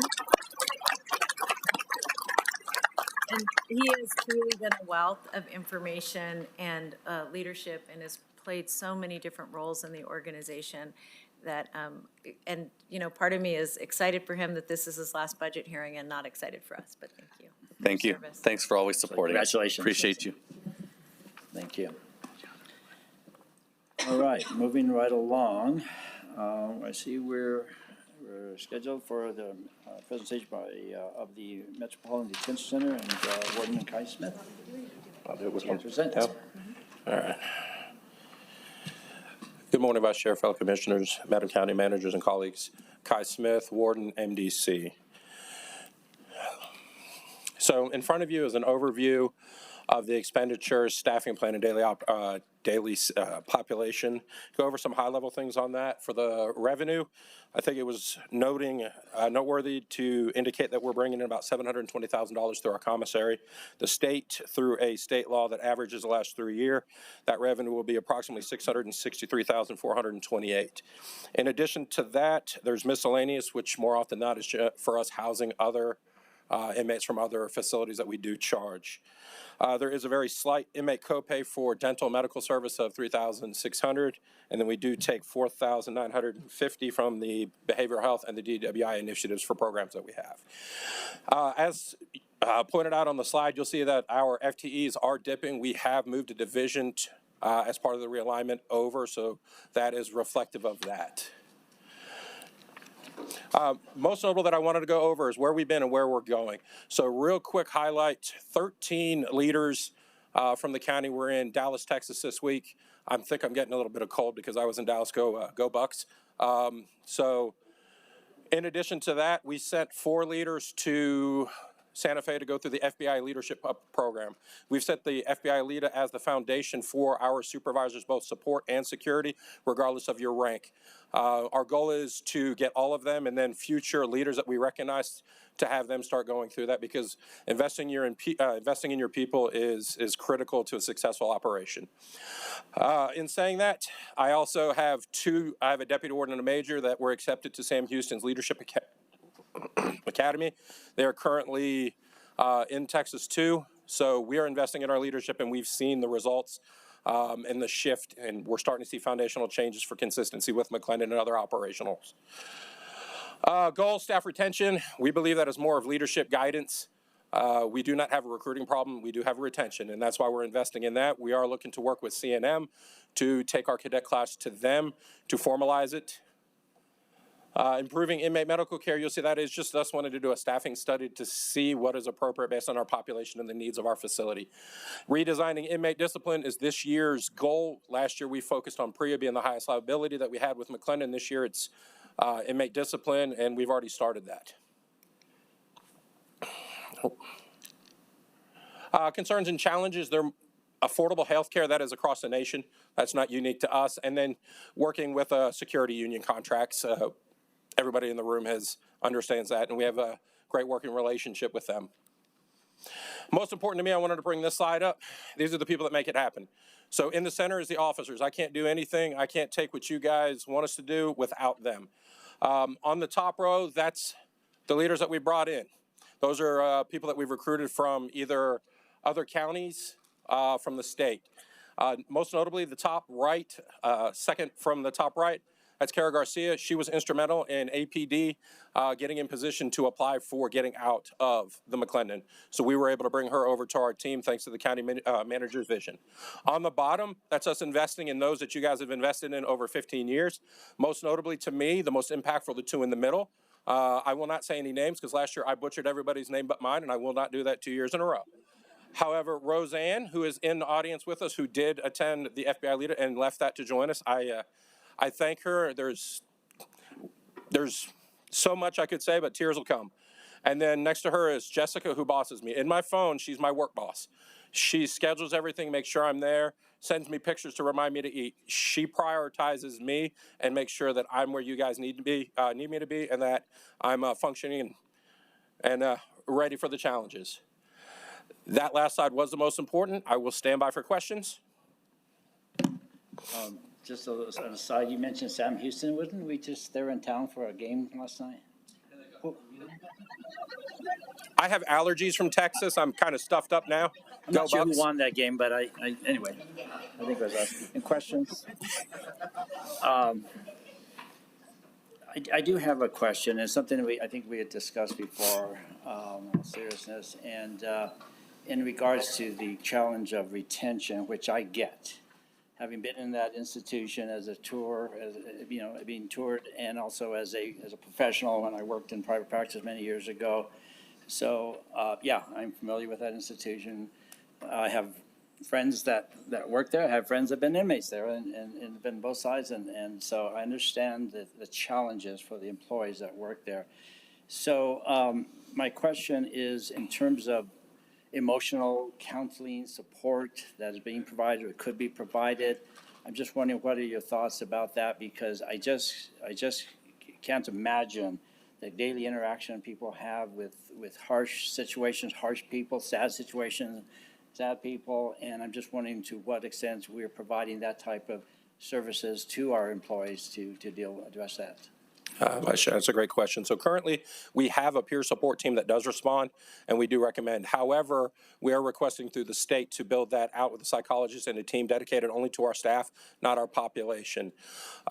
Deputy County Manager Perez has also offered his team, and they've been instrumental in times coming out either with a taco, the most important person in the county, to any assistance that we ask for. So we've got great partnerships, and we're trying to build within our own.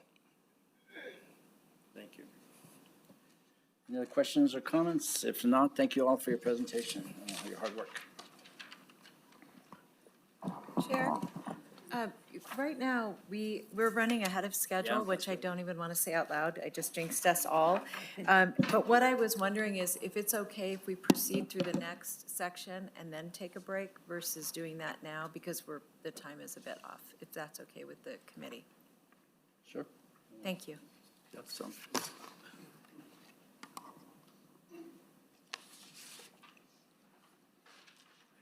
So that would be community services, is that correct? Yes. Okay. Yeah, they're up. All right, Ms. Townsend. DCM Townsend, Sneaky please. switch, wasn't it? It's like everyone's here, though. Good afternoon, Mr. Chair, Commissioners, and Madam County Manager. My name is Danette Townsend. I'm the Deputy County Manager for the Community Services Division. I have the privilege of leading a division that not only stewards public resources, but works every day to strengthen the conditions that allow our communities to thrive. Across this division, we support community members at every stage of life, from youth to seniors, from housing stability, recreation, education, community programs, and the protection of our public lands. We also support how communities grow and develop through planning, permitting, and land use, excuse me, services that help ensure well-planned and sustainable development across Bernalillo County. At its core, our work is about ensuring that opportunity, access, and support are not out of reach for the people we serve, while also shaping the physical and social environments that make this possible. Today, you'll hear directly from our department, so I'll briefly focus on the division support team. The Community Services Division is approximately 431 people working across multiple departments. The division support team helps to ensure that that work is coordinated, aligned, and sustainable. We provide policy and compliance support, budget and financial analysis, coordination across departments, divisions, and partners, removing barriers so our directors can focus on delivering services and advancing projects that serve our community. One example of this work is highlighted on the slide. Go ahead, Blair. Highlighted on the slide. Over the past several months, we have worked in close coordination with Finance, Human Resources, our PROS leadership team, and the County Manager's Office to strengthen our PROS planning department. Or section, sorry. Through this effort, we were able to add 3 full-time positions, elevate 2 existing roles to better align with the scope and expectations of their work. This was accomplished through careful evaluation and realignment of existing resources with minimal new investment, significantly increasing the county's capacity to plan, manage, and deliver on capital projects more efficiently, while positioning us to realize cost savings that will help offset these additional investments. This is the role of our support team.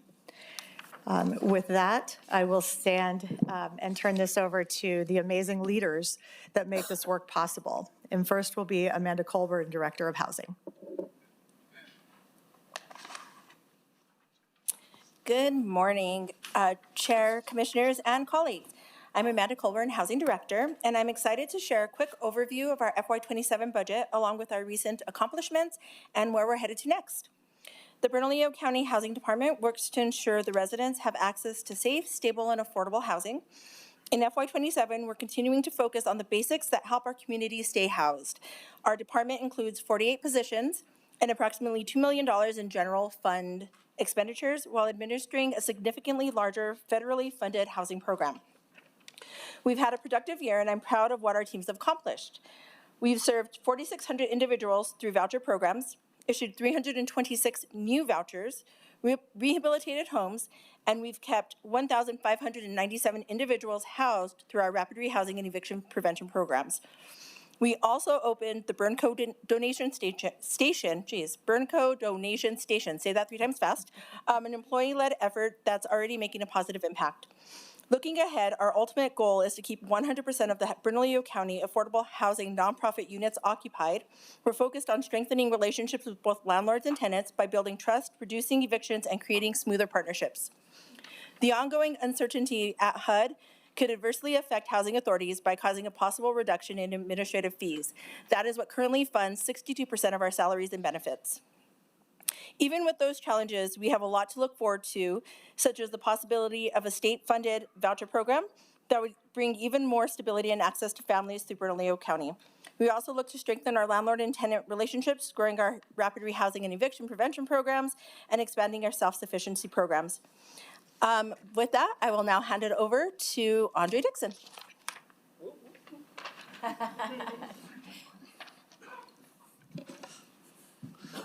Good afternoon, Mr. Chair, Commissioners, Madam County Manager. Andre Dixon, Director for Parks, Recreation, and Open Space. For fiscal year 27, the department includes 312 positions, approximately $22 million in expenditures, and about $1.3 million in generated revenue. Our work includes managing community centers, senior centers, aquatic facilities, sports programming, open space lands, and capital projects that expand recreational opportunities for residents. Over the past year, we've seen significant growth in recreation participation, including youth sports, aquatics programming, and senior services. We also completed several major capital improvements, including projects at Mesa del Sol, Los Vecinos Community Center, and the North Valley Aquatics Facility. Operational improvements have included enhancements to recreation management systems, improved facility rental processes, and staffing adjustments that increase coverage while reducing overtime. Looking forward, our priorities include strengthening programming quality and accessibility, continuing development of Mesa del Sol and other capital projects, and improving recruitment and retention for key operational roles such as lifeguards, land management staff, and sports officials. Like many park systems nationwide, we are also managing aging facilities and rising operational costs while continuing to expand program opportunities for residents. Investing in recreation programs in parks yields a high return on investment, often estimated at up to $4 in economic benefits for every $1 invested. These returns are not merely direct revenue, but include a combination of increased property values, public health savings, and environmental services. Simply put, we work while others play, ensuring that our spaces, programs, facilities are safe, welcoming, and accessible to everyone in our community. So thank you, and now I would like to introduce you to the rest of the professional staff. Next is Section Manager John Barney. Thank you, Andre. Good morning, Mr. Chairman, members of the Commission, Madam County Manager.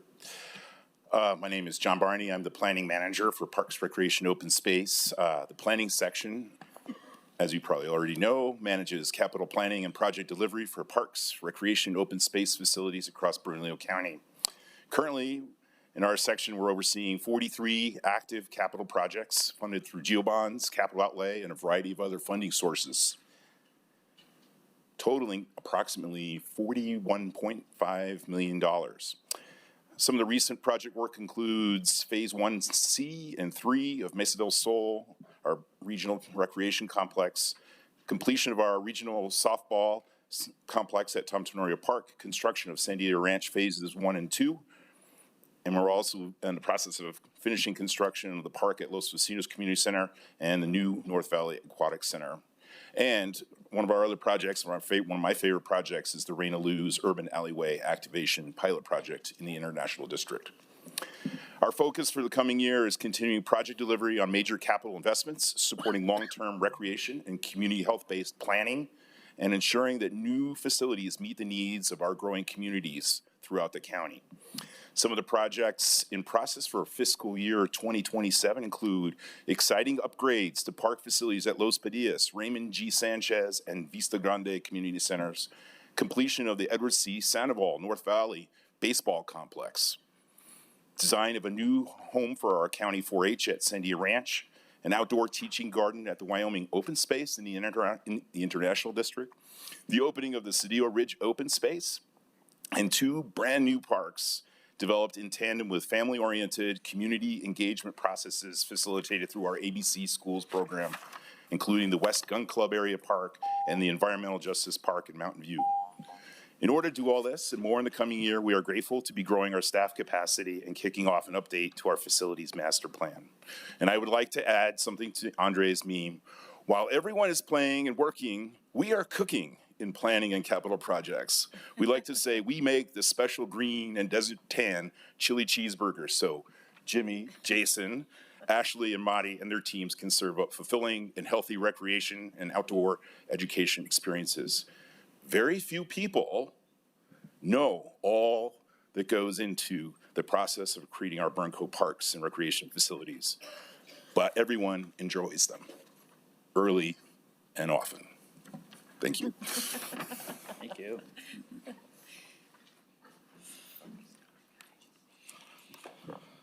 Good morning, Mr. Vice Chair, members of the Commission. My name is Jimmy Cottrell. I am the Sport and Fitness Section Manager. The Sport and Fitness Section consists of myself, 3 sports staff members, and 2 fitness trainers. We manage and coordinate the county's sports leagues.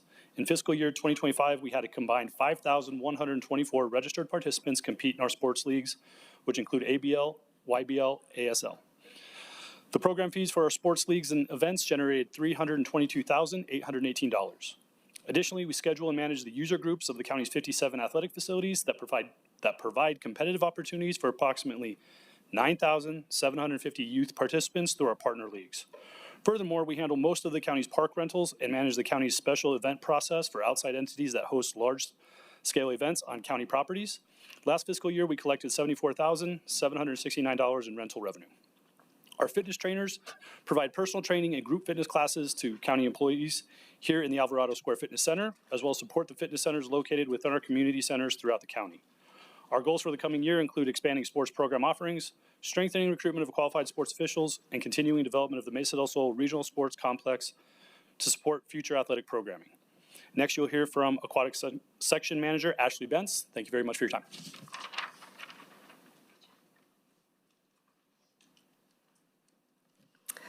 Good morning, Mr. Vice Chair and Commissioners.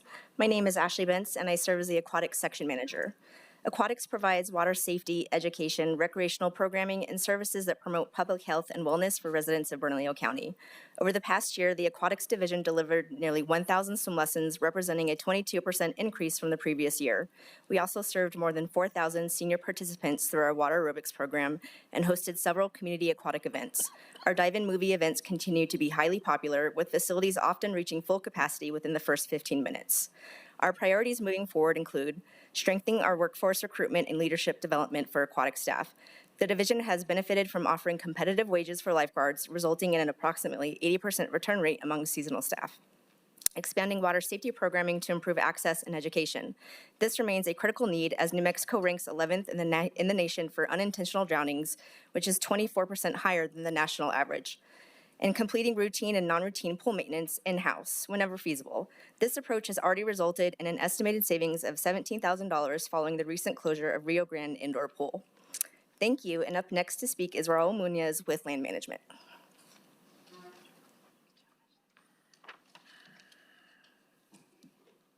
Good morning, Chair and Commissioners, County Manager, and TCMs. My name is Raul Munoz, and I have the honor and privilege of overseeing land management. Land management is responsible for maintaining Bernalillo County parks and open space areas so they remain safe, clean, and accessible to the public. Our crews handle daily operations including ground maintenance, irrigation, vegetation management, repairs, and support for community events throughout the park system. A lot of this work happens behind the scenes, but it's what keeps our park safe, functional, and ready for public use every day. Our work supports a wide range of community operations, and while much of this isn't always visible, it plays a key role in keeping our parks and facilities running. We also assist other community departments with events such as movies in the park, retirements, and other events, community cleanups, and on removing the unhoused at our parks. Currently, we have 83 supporting operations across 115 community parks. And over the past year, our team completed 139 work orders. The work orders were projects addressing maintenance needs, improvements, and special events. We also have numerous amounts of trails that we maintain. Our staff also holds 124 licenses. The license certificates allow them to safely operate specialized equipment and perform technical field work. Our 3B applicators, our JS irrigations, and our backflow safety devices that keep contaminated water from re-flowing back in. Moving forward, our focus is continuing substantial lab management practices supporting community events and park use, and help keep our parks and open space safe and well-maintained for Bernalillo County residents. Thank you. Thank you.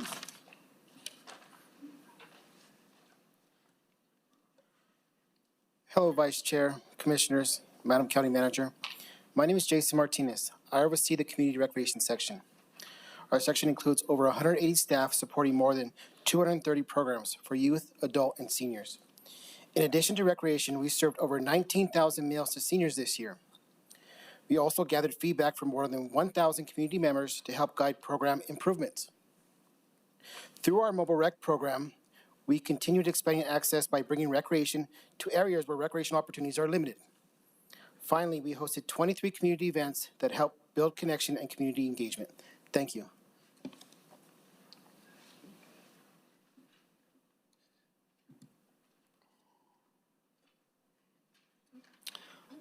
All right, good morning. Chair, Commissioners, Madam County Manager, and colleagues, Kent Swanson, Public Art Project Coordinator. The county's public art program funds the installation of visual art in public areas of county facilities through a 1.5% allocation from GEO bond funded capital projects. Additionally, the program utilizes an operating budget to maintain and manage the growing public art collection. Now more than 700 works, including murals, monumental sculptures, paintings, photographs, and more. These funds also support the engineering, fabrication, restoration, and outreach necessary for a successful public art program. And a recent UNM study found Albuquerque's creative economy supports nearly 18,000 jobs and generates $1.1 billion in economic output. Our priorities within Bernalillo County include ensuring the long-term care of the county's public art collection, expanding community engagement in the visual arts, and supporting diverse artists and cultural storytelling throughout Bernalillo County. Thank you.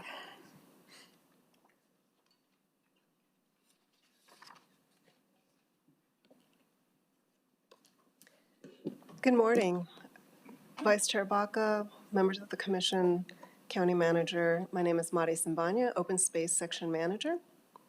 The Open Space Program, which thank you for all of your support, manages our natural, cultural, and historic resources while providing educational and community programming for residents.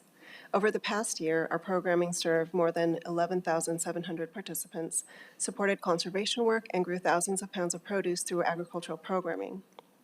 Through our efforts, we facilitate spaces nurtured for and by our community members. Our priorities include expanding educational programming and equitable access to open space resources, improving how we care for our land and water, and strengthening community engagement. Next, you'll hear from Nick Ham, Director of Planning and Development Services. Thank you. Madam Chair, Commissioners, good morning. Nicholas Ham, having the honor of serving as the Director of Planning and Development Services. PDS, there are 75 of us. I'm happy to report that I only have one vacancy for a college intern. So if you all know of anyone, please send them our way. We do this through a $9.8 million operating budget, and our department collects about $2.8 million in permit fees.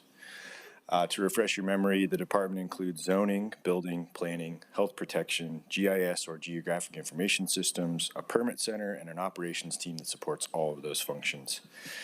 Our mission is to protect and promote health, safety, and welfare of all county residents through a culture of accountability, problem solving, and customer service.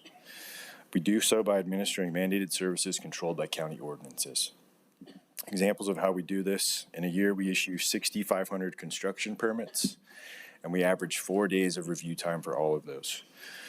We conduct 20,000 associated construction inspections, and we offer next day services. We pursue 3,500 code enforcement cases, and we have a 24-hour response time from receipt of complaint. We shepherd hundreds of land use cases through a public hearing process, each of them representing a property or business owner attempting to realize their vision. Our customer service team handled over 31,000 customer service calls and 21,000 in-person interactions in the building. Our GIS team continues to support emergency responders, and our work adds value to the county, and I mean that literally. In a year, approximately $146 million of construction value is added to the county. All of these are sent directly to Assessor Lotta's team. We remove blight, maintain property maintenance standards, and we create an environment for development to meet the needs of the public. Moving forward, our goals include moving all of our permit applications online, continue to advance our long-range planning initiatives to support and manage responsible growth in the county, to maintain high standards of responsiveness and efficiency in the face of increasing demand for services from the public, to manage cost increases for goods and services that are necessary for department operations. And an investment in planning and development services is an investment in making the county a better place to live and work. Commissioners, I thank you for your ongoing continued support. Thank you.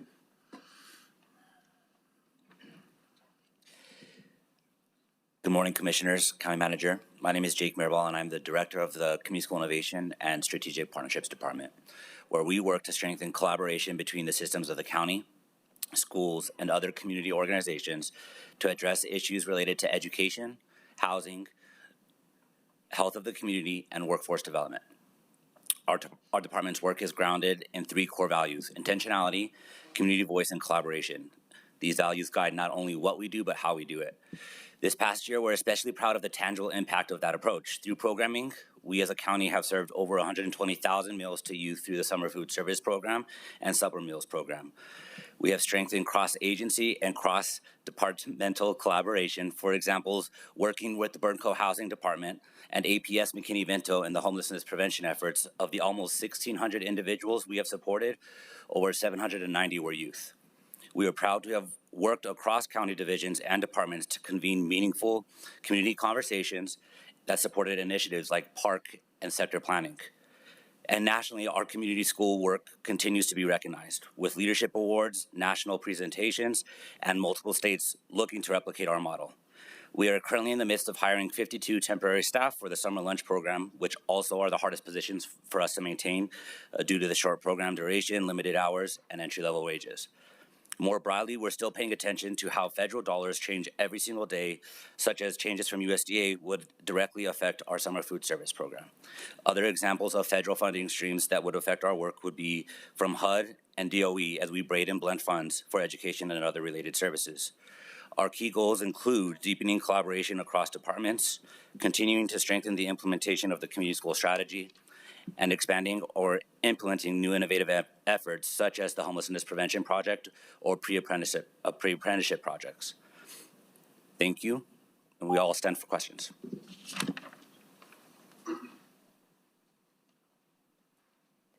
We stand for questions. You do stand. Thank you so much. Commissioner Olivas. Thank you, Mr. Chair. I just wanted to, kind of like I did on the last one, just highlight a few of these that struck me.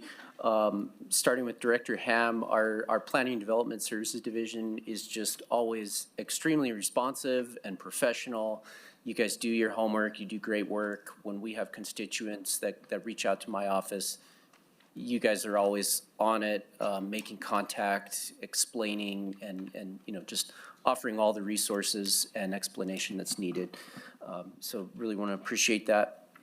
Public arts, it's a very small program, but we really do appreciate it. I've always enjoyed driving down 2nd Street. I have family that comes in just to see that. That's a thing, like to go drive down 2nd Street, look at the Outpost project, and excited that we're bringing that out to the East Mountains and continuing that. So public arts, it's a small investment, but it's something that's really unique and really cool about our community. And then lastly, I wanted to say a piece about PROS planning. John Barney, Andre, everybody involved in PROS. It's not just the planning division, but that whole section. I wanted to highlight, this is something I didn't really realize until I thought about it and talked with the county manager about it, but for being a relatively small, a very small part of the county, you all move money and move projects really efficiently. So I wanted to highlight just quickly the Los Vecinos project, which I talk about a lot, but this is a project that really, it wasn't on anywhere near the front burner when I came in 3 years ago. And we met with PROS section when I first came on. We were just talking about general priorities and stuff like that. There was no funding. There was no project. It didn't exist. And today, we have phase 1 basically complete. We have kids using our new skate park. We have a beautiful new, stage and play area for little ones and bigger kids. It is just a beautiful park, a beautiful project. And you guys executed on that from nothing to something in less than 3 years. That includes the planning, securing the funding, all of that. And so just a model for how you move projects, move money, move resources to deliver for our community. You all do that every day, and I know you're managing a lot of projects and a lot of things going on, big and small, and you do a great job with it. So John, in particular for you, thank you for what you do and for all of our PROS people, because the facility doesn't matter if you don't have Jimmy's people to work in it or our lifeguards at those facilities. So it's really important to what we do and fundamental to quality of life in our region. Thank you. Mr. Chair. Commissioner. Yeah, thank you all for everything that you do. I think I'm probably on the phone with most of you all than anybody else in the county. So, Danette, I had a few questions. for different areas, and so I'll address them to you, and then for NICHAM, the future and what we're looking at in long-term planning, is the North Valley Area Plan on your list, and what is the status? Mr. Chair, Commissioner Baca, yes, it is next on our list with the recent approval of the South Coors Plan, and thank you again, Commissioners. We have a project scope ready. We anticipate releasing that into the wild in the coming weeks and moving into that project as our next large, long-range planning initiative. So that, Ms. Chair, if I may, so follow up on that. So that will move simultaneously with the work that you're continuing on Mountain View? It's not going to wait till Mountain View is completed? Mr. Chair, Commissioner Baca, that's correct. So Mountain View is about to embark on the public hearing phase of its life cycle. Given department resources, we have the ability and bandwidth to balance about 2 long-range planning projects at a time. Wonderful. I would really like to continue to push that forward. I get a lot of questions about that, particularly with what the work that the city's doing with their IDO and their community planning and so forth. So I'm really glad to hear that that's on your Mr. Chair, Commissioner Baca heard and understood. Great. Thank you. Another question I have is on, I guess it's on your slide 181. Maybe you can flip it up onto the screen, Danette, because I just wanted an explanation of the staffing structure that you quickly went through, and just to understand what that is, the pros planning and the staffing structure. So currently, Mr. Chair, Commissioner Baca, currently what you see on the left side is the current staffing structure with one of those positions as project coordinator being vacant. Their interviews are next week, but what we have done is we have reclassified the 2 project coordinators into project managers to better reflect the work that's being expected of those positions. So one is in the process of being hired. We dug into, as finance would say, the couch cushions, to look at our existing vacancies throughout the Parks and Rec department, to work with existing vacant positions as well as some of the mill levy dollars that can be used for this work, to add a lead planner to help with the work that John Barney has to carry, both in overseeing large construction projects as well as the planning process through all of our internal committees and reviews and all of those types of navigations that have to happen. In addition to that, we've also been able to add a construction project coordinator with existing dollars that will help support the 2 project managers. We added a finance program coordinator to help manage those 83 funding streams that they are currently having to navigate and report on and access for those projects. That will remain there. We reclassified 2 positions. We combined the money from those 2 positions that were vacant to create that position, as well as leaving the administrative support that was already in the section there. Our goal is to add 1 more project coordinator as we are able to locate the dollars for that. Those are all in process. Takes a little bit of time to navigate our systems to do that. So, Mr. Chair, if I may, on the right side of this slide is your proposed staffing structure that is a no growth, but we're creating new. This says new and reclass, but that's with existing funds. Is that correct? Right? There was a small portion of that for some of the gap funding was a request for new programmatic funding that has already been identified and approved prior to us embarking on creating these positions. All of this is in process and moving forward. Okay. And then just one, thank you, because one statement that I will make is that as we know, when we go up to Santa Fe, we have projects that we are given, and sometimes we ask for them, sometimes they're just given to us because people love our quality of life that we provide in Bernalillo County, and they love new trails and parks and community centers, et cetera.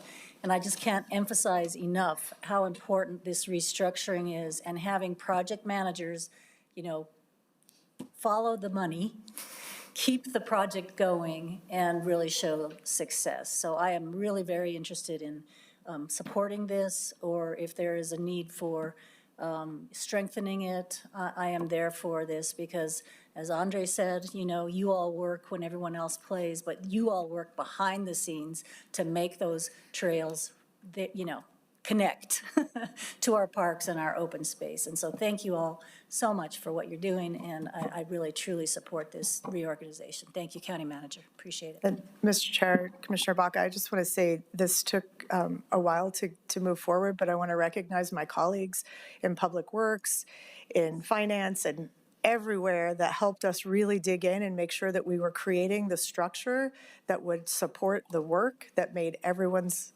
work move faster, including our colleagues in Public Works who also work on these projects in the review process. And they really took the time to help us think through this before we move forward on creating it. And so thank you for your support and your encouragement in making sure that it happened. But I think it is going to pan out to be a really good change to support the staff as well, so that, you know, they can survive. Mr. Chair, one follow-up. Thank you for saying that, because I neglected to mention, I think that it's so important. John talked about Sandia Ranch, but we have Edith Boulevard going through, and we have a fire station on the, you know, in that area. So our community doesn't know that we're divided in these structures the way we are all part of Bernalillo County. So as we look at these corridors and planning and long-range planning, and then embed this green infrastructure in there, extremely important that we are working together and we're going out to the community together and listening to what they have to say in terms of, you know, adjusting our plans when we were just thinking in our silo of a park. We really have to think about the corridor and the transportation and, you know, everything, and then the long-range planning, Nick, too. So thank you all. I really appreciate all of that. Thank you. Yeah, just like echo those comments and support for your many projects. I do have a couple of questions about specific things. Nothing. First for Jake, in terms of the community schools, would you remind me of how many schools are participating in the program right now, and is that number stagnant? Is it increasing, decreasing, where we're at? Commissioner Chair. Chair, Commissioners. The current number is 80 community schools, 69 traditional, and there are 11 charters that identify with the community school strategy as well. And has that number been increasing over the last few years, or? That number has increased every year for the last 6 years. Is that the plan to continue? The plan is to strengthen the current implementation of the strategy, but we always are amenable to any schools that want to engage in the strategy. We will gladly support them as well. And Jake, one last question. In terms of the funding, I'm assuming that there's various sources of funding for that program. What percentage does Bernalillo County contribute? Approximately. For a specific percentage, I'll have to get back to you. Is this a ballpark figure? Is it 50% in that realm, or? No, sir. It is closer to 25 to 30%. Okay. All right, thank you. A question for Nick about the, thank you, for the construction permits. I think you said there were 6,500 construction permits, is that correct? Mr. Chair, that is correct. And that was over one fiscal year, one calendar year? Yes, sir. Okay. And do you have that broken down in terms of category, what types of construction is being built? Mr. Chair, do you mean between commercial and residential? Correct. And then also different types of residential, single family, apartment complexes. Mr. Chair, we do quantify that. I don't have that for you today, but that does include both residential and commercial construction, and it also includes associated trade, so plumbing, mechanical, electrical permits as well. Gotcha. So there would be multiple permits for a single project, yeah? Potentially, yes. And do you have the ability to look at just the overall structure rather than the individual permits that may be required for one particular project? Mr. Chair, we do count, or we do collect records related to individual commercial building permits and individual residential building permits. Yeah, I would, if that's available, I would love to just know that information. I just think it'd be. Mr. Chair, happy to share that. Thank you so much. Thank you. I have a question for John Barney. Just, I think, John, you'd mentioned several of the projects, and I didn't hear you mention, but I believe it's in the works, and that is the South Valley Little League project. I attended a meeting last year, and there was some discussion of drainage and reconstruction of the fields. Is that, I don't know if I missed it on your slide, but could you tell me the status of that? Sure, Mr. Chairman, members of the commission. So Rio Bravo Park / South Valley Little League, that's going, the initial phase is going into construction here in the next month. Next month? Yes. Okay. And that after the drainage is, what I understand, was going to be done in the. So it's primarily, Mr. Chairman, it's primarily the drainage that runs along the south side of the entire set of facilities and the road that goes over it. So those are the two pieces. Go ahead. I'm sorry. And then there's also some adjustment to the baseball fields that are there. So we're having to redo the landscaping in between the roadway and those fields and redo the fencing. And we've spent a lot of time with the South Valley Little League talking that through, and so they're good with it at this point. And they're looking forward to having the parking over on that side, obviously, and being able to access that part of their facility much easier. Thank you so much. Appreciate it. Thank you, Mr. Chairman. And then one last question for Amanda. Another last question. This one's for Amanda. And I think we talked about this recently, but just wanted to make sure I think you, and I may have misheard, but you talked about the potential for state-funded affordable housing.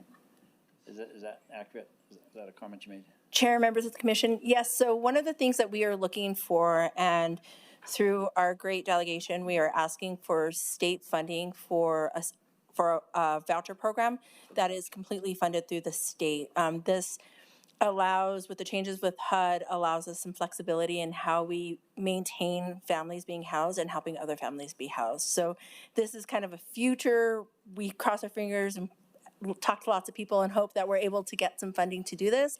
But this would be a huge benefit for the constituents of the county. So is that a request that's in process as we speak or something you're working on? Chair, commissioners, yes, sir. And what would be the earliest possible time that would be available if it was granted, understanding that there are steps to take? I mean, we're talking about 27, are we talking about? Thank you for the question. So when we come back to you in April, we are working to schedule a legislative priority session. And as part of that, we're going to be outlining for you our recommended housing framework. What we would be trying to do is make sure that over the summer, as legislative meetings are going forward, that we're introducing these ideas so that it could be voted on, we hope, in the next legislative session. In addition to that, I do just want to say, just because you've raised this, that as you've seen today, it's pretty Herculean what our departments are doing with relatively small staffs. This is an example of just an incredible amount of leadership that's come through the housing department. And in one area in particular, part of the reason I'm hopeful about us being able to even have the conversation about vouchers is that at a local level, this team is doing a remarkable job of getting people housed, doing the rehab, all of the different components that we need. I do want to just highlight one point that Amanda raised, which is what's also in flux is what's happening at a federal level. And so we're going to have to layer after our April session what continues to happen at a federal level and then what the state's response needs to be to that. Part of the reason we're thinking about the vouchers is both the flexibility that Amanda raised, but we're also concerned that the federal government will dramatically change the availability of vouchers for folks who are currently in them. We already know that we have a significant homeless problem. Doubling that up with people who can no longer afford the rents in the homes they're in is what we're most concerned about. So that'll be part of our discussion with all of you. Okay, thank you for that clarification. I wasn't clear if that was a legislative request or something that was already in existence that we're applying for. Well, we did request it and we sunshined it, us and in our partnership with the city of Albuquerque in this legislative cycle. And, you know, candidly, the legislature broke money up through so many different buckets that it's going to be very difficult for us to leverage those resources to have the kind of significant impact that we're discussing. But we do anticipate this is a genuine problem for the state of New Mexico. We want to start talking to our legislative delegation again. To be candid with you, I don't think we thought the state would say, oh, yes, we want to be in the voucher business this year, but we wanted to start to socialize it so people would start to think about what are the implications of significant changes at a federal level. And another thing just to acknowledge is that we continue to have specifically senior citizens as one of our fastest growing populations for homelessness because their benefits aren't keeping up with the rate of rent. So we know these are, you know, they're both happening now, but the vast impact hasn't been felt by the state yet. So we'll work really hard with you to discuss your priorities. If this remains a priority for the commission, we would bring this into the legislative session as it begins now. Mr. Chair? Thank you. This, in my opinion, has to remain a priority for Bernalillo County. I mean, we see it every day, and it's just growing. As you said, the senior population, I mean, is one component of that. But I just can't say how strongly I feel about that and pooling our resources, as we've talked about, working with the city, you know, educating legislators about how important. It wasn't just a one-off that we got that $100 million 2 years ago. We need it again and again, and we need this voucher program too. So, and I will reinforce the point that you've raised, that this was done in collaboration with the city, and even today, as we're looking at the way the money's been dispersed this year, all of our asks are in conjunction with the city, even as we're moving forward in this, not, you know, as they're assigning what revenue and resources is going to be available. So we're working really hard to be as collaborative as we can be, recognizing that we share responsibility for the people who live, work, play, worship, and enjoy our parks and our community. Yeah, thank you, and I would echo Commissioner Baca's comments in that regard. In terms of the vouchers, both the ongoing support as well as what is called rapid rehousing, and I don't really like that term because it doesn't really explain what it is, but because, yeah, the best way to deal with the homelessness issue is to prevent it in the first place. And when people are able to access these programs quickly, it does prevent ultimately more struggle, more that families endure, and in the long run, costs that the community experiences as well. So, yeah, thank you for all your work and that initiative. We look forward to supporting that as well. Well, thank you all very much from Community Services, and I think now do we get a break? Yes, we're giving everybody a 20-minute break, and I do want to say to the staff that already presented today just how grateful I am for your amazing work. Thank you for your thoughtful presentations, and we'll, if we could take a 20-minute break and reconvene, would be ideal. Thank you. So that would be 11:55. I gave them 20.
Thank you.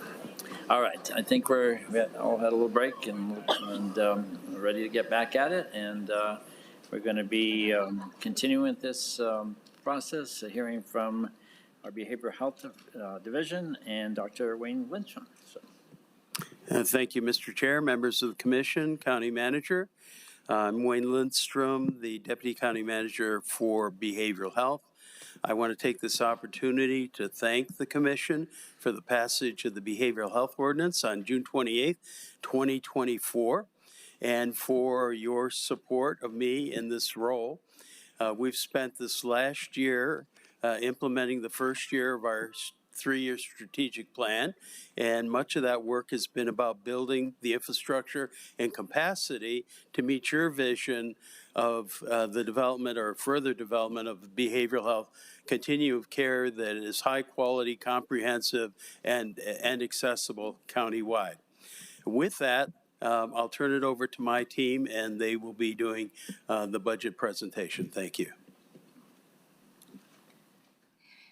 Thank you, Dr. Lindstrom. Good afternoon, Madam Chair, Mr. Vice Chairman, members of the Commission. Thank you for having us this morning to present our presentation to you. My name is Fran Martinez Romero, and I'm the Fiscal Manager for the Behavioral Health Authority Division. In FY27, the Behavioral Health Authority Division is balanced at $36.5 million with 179 positions that will also be maintained in FY28.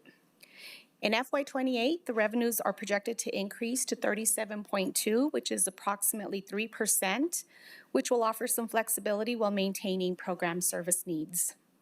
Staffing has grown significantly from 87 positions in FY21 to 179 in FY26, reflecting our commitment to expanding service capacity and the behavioral health needs in our community.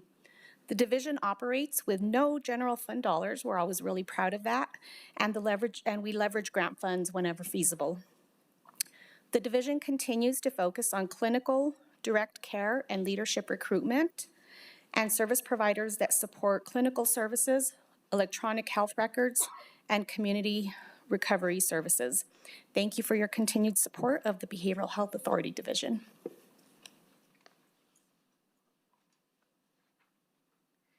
Good afternoon, Chairman, Board of Commission, County Manager. My name is Amber Salazar. I'm the Senior Manager for Operational Supports, and our department receives $8.4 million of the $36.6 million budget.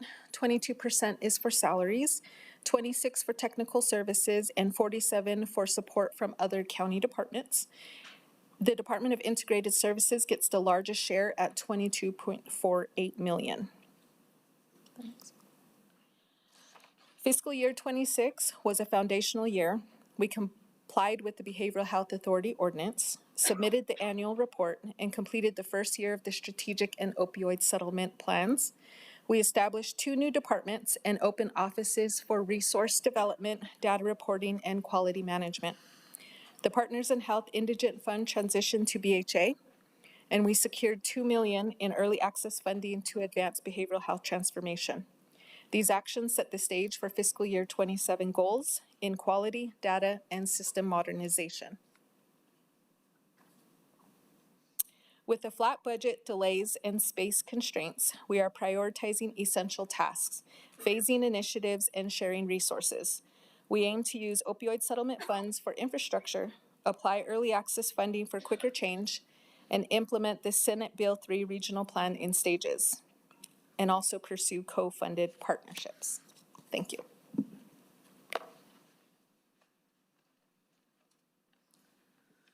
Good afternoon, Chair, members of Commission, County Manager. I'm Sarah Spain, Senior Manager for our Integrated Services.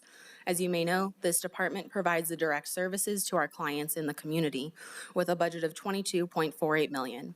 This past fiscal year, we have made significant progress in expanding and aligning with the Behavioral Health Strategic Plan to create a coordinated and integrated system of care. Major accomplishments consist of creating additional bed space at our care campus, totaling 91 beds across our detox and observation units, maintaining full capacity at our tiny home village, and beginning construction for an additional 18 homes, connecting individuals at the Resource Reentry Center upon release from jail, with 19,000 individuals walking through the doors last year. We purchased a hotel to expand our family transitional housing, and we expanded our Office of Prevention and Intervention. As we look to fiscal year 27, we plan to implement Medicaid billing across all of our direct care programs to support long-term sustainability and program growth. This will include adopting an electronic health record that supports Medicaid billing and data sharing. Together, these efforts will strengthen the department's financial stability. Primary challenges include managing a Medicaid rollout and the coordination of the electronic health record. We must also secure adequate workspace as our department expands rapidly.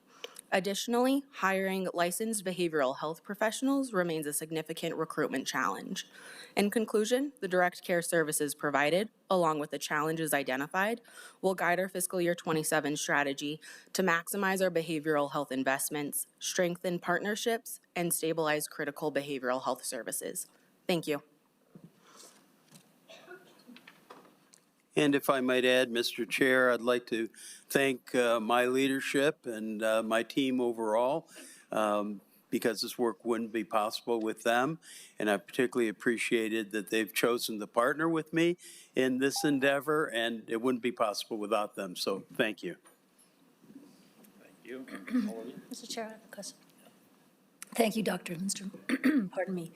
And I appreciate your leadership on this and the wealth of knowledge that you have brought in and experience to Bernalillo County and setting up this team. It's just phenomenal what I've personally witnessed in these last 3 years, so thank you. I have a question about, Sarah mentioned Ponderosa Place in like 2 seconds, but it was a very big accomplishment that we did together with the state, and I just wanted to give you the opportunity to give us a little update on where we are on Ponderosa Place. Thank you, Mr. Chair and Commissioner Baca. This project has been a challenge, and I'm really appreciative of Public Works and our other partners to really team up with us around addressing the unexpected developments with regards to that facility. And so we've been working diligently relative to mitigating all the challenges that we've been facing with that facility. And because the scope of work was such that we didn't want to continue to expose our residents to renovations, we have since moved the residents to the Days Inn, which is where we were operating previously.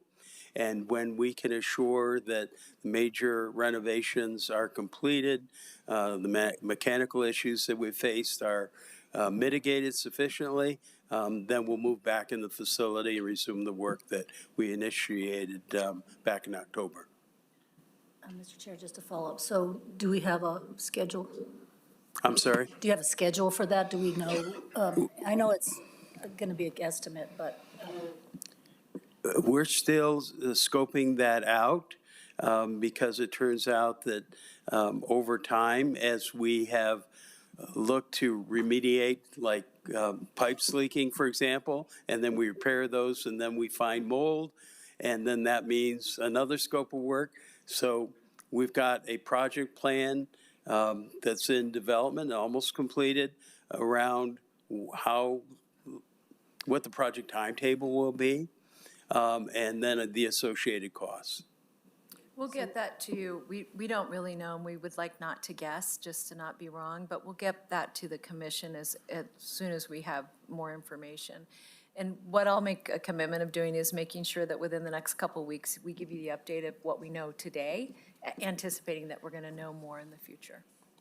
I would greatly appreciate that. Thank you. You bet. Commissioner. Thank you, Mr. Chair. Dr. Lindstrom, I wanted to ask a couple questions about the implementation of these new departments, the Department of Operational Supports, Can you just talk a little bit more about the launch of those structures and, how you see those progressing and what those may accomplish? Amber?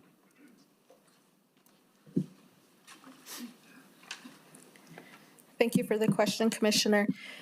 So under the ordinance and the strategic plan, there's 3 new offices under operations, Office of Data Collection and Analysis, Office of Quality Management, and Office of Resource Development. So what we had done is we have staff that came over from the CARES campus that joined us on July 1st, and we have reassigned staff and reclassified new positions for the offices and developed program plans for the next 3 years to build out further strategic plan. I think that I can anchor Amber's response in an example. I just had time with Bruce Lambert, who's overseeing our quality initiative for county government, and he asked all of the divisions and departments to basically report on what they're doing in the area of quality management, and Amber shared with him our quality management plan, and he said, this is fantastic. This is exactly what I want us all to do, in the county. So building out these shops of quality management, building out our data analysis and reporting office gives us the capability to be able to have key performance metrics, quality standards, be able to measure them, and be able to report on them, and then have a feedback loop around how to improve everything that we do, not just internally, but relative to contracts that we manage in the community. Thank you, Dr. Lindstrom, and thank you, Mr. Chair.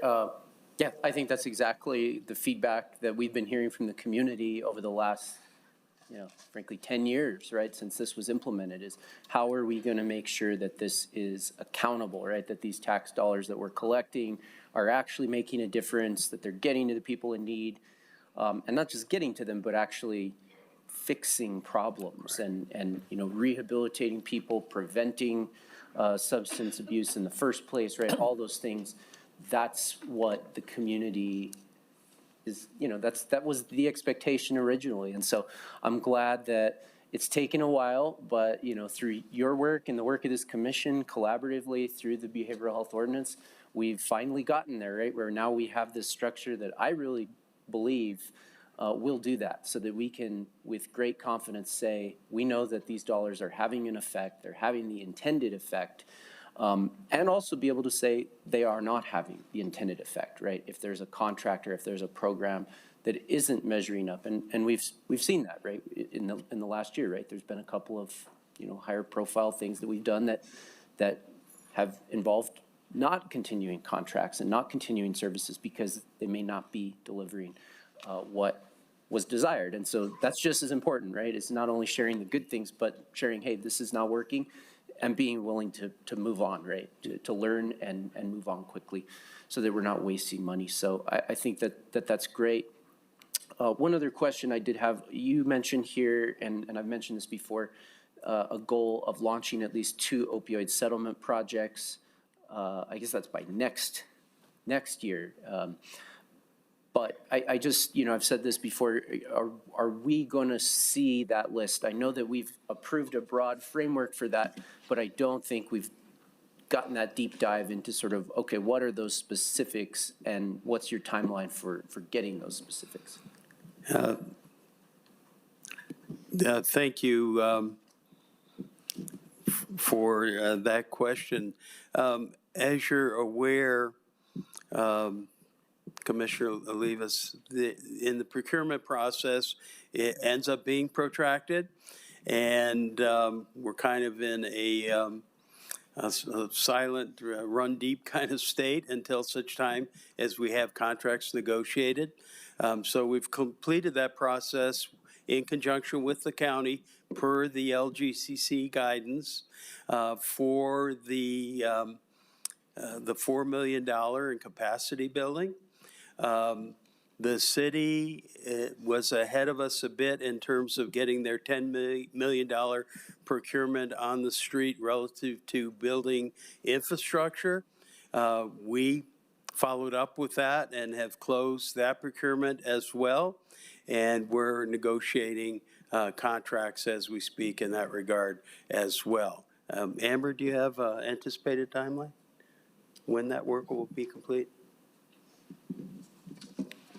Commissioner Olivas, one, on the sustainability and capacity RFP, we are negotiating contracts, and I believe that we will have an executed contract by April 1st. Okay. And just to clarify my question, and we can follow up at a later time, but I was actually talking about the excess sort of in addition to those. So those were the two that we were really, we had kind of fully fleshed out the use and the programs, the infrastructure and the capacity. But then for that additional balance of opioid funding, we still haven't really had that conversation as a commission with, management about sort of what are those remaining dollars going to be put towards? Thank you for that question as well, Commissioner Olivas. One other, going back to what we were just talking about, we also had executed the intergovernmental agreement with the city for the almost 9.8 million for APS, the Albuquerque Schools and the Crossroads program. So that is being implemented as we speak. Relative to your last question, we're going to go back to the LGCC guidance, and there were some things when we had the subcommittee under the LGCC that were discussed. And so we're going to look at those priorities, those 8 priorities that were designated, and look at where the needs are and come back to you with some recommendations about how we should go forward, not just with regards to this next fiscal year, but the reality is that we're going to be getting on average 2.2 million a year through 2038.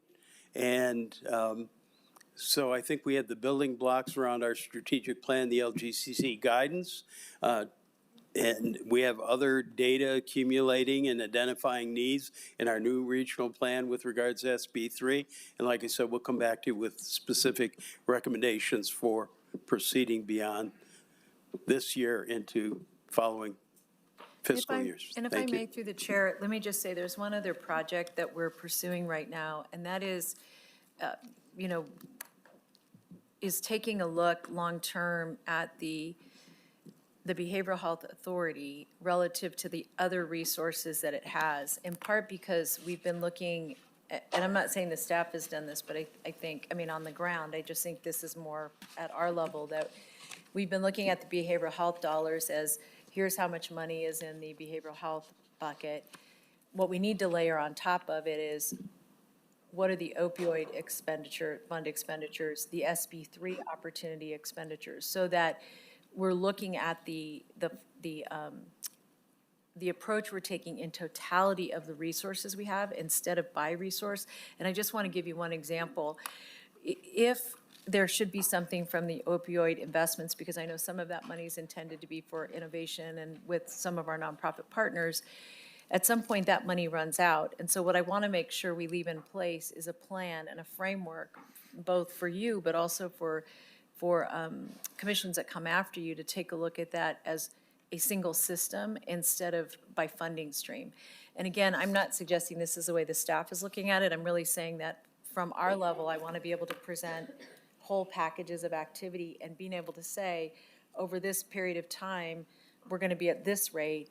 Over this period of time, here's what the risk is, so that we can really think about prioritizing our funding. Because at some point we have to shift from, well, maybe we don't, but just having a better balance from my perspective between operations and, for example, capital, or even what year under Dr. Lindstrom's leadership we think we're going to be bringing on Medicaid funding, because that will allow for even more flexibility in different funds. So what I'm hoping is that sometime by the fall, prior to budget, we're going to be able to have that more robust discussion with all of you. So I appreciate the the steps and the leadership being provided. And I do want to just say to Dr. Lindstrom, in acknowledgement of the work the leadership he's playing, is the SB3 work is not as much money as we anticipated because of the way the final legislation came through. But the planning process that's attached to that is actually very important, I think, to the integrated services component of it. And again, it should challenge all of us to figure out what those gaps are and what role the county wants to play long-term. Thank you, Mr. Chair. Just to wrap that up, what you just described is exactly the intent of the Behavioral Health Authority ordinance, right? When we wrote that, was to ensure that we weren't just looking at this one bucket and saying, well, that's the behavioral health GRT and that's all we look at, because we know that we get DWI grant funding. We may be getting Medicaid funding in the near future, even though, this is specific to the division, which is solely funded with GRT from behavioral health. There may be other general fund components that are going or being administered by behavioral health. So the whole idea, right, was to look at that holistically and not just look at, one component of the funding stream. So I think that's I'm glad we're aligned in that thinking, because that was, from the original sponsors, our intent of that. And then the last thing I just wanted to say was thank you to the leadership here from behavioral health. It's, I just think in the time that this has been around, we've really never had the level of just tremendous leadership and experience that we have here now, and it's showing, right? It's why the tiny home village is full and growing. It's why we're seeing increased utilization of services across the board, and it's why we're scrutinizing contracts and renewing good ones and removing bad ones. So it's a breath of fresh air. I know you've been around a few years now, but it's really clear that it's paying dividends to invest in good leadership. Thank you. The questions. I just have one question about following up on Commissioner Barbaca's inquiry regarding the Ponderosa Place and the days in. I'm sure I've been told this once before, but how did the days in become available, and what additional cost is there as a result of moving people into that facility? Chair, thank you for the question. We were previously using services at Days Inn, so that was our prior arrangement with them. We identified that as a viable option while we did this renovations. We anticipated the cost to be under the $300,000 for the remainder of the fiscal year, and we went through with the cost savings that we had from our staffing and personnel budget to move families back. So that's essentially a lease that we have with that ordinance? Correct. Thank you. Thank you. Any other questions, comments? Thank you, Dr. Thank you so much for your presentation. All right, moving on to Public Works and DCM Archuleta.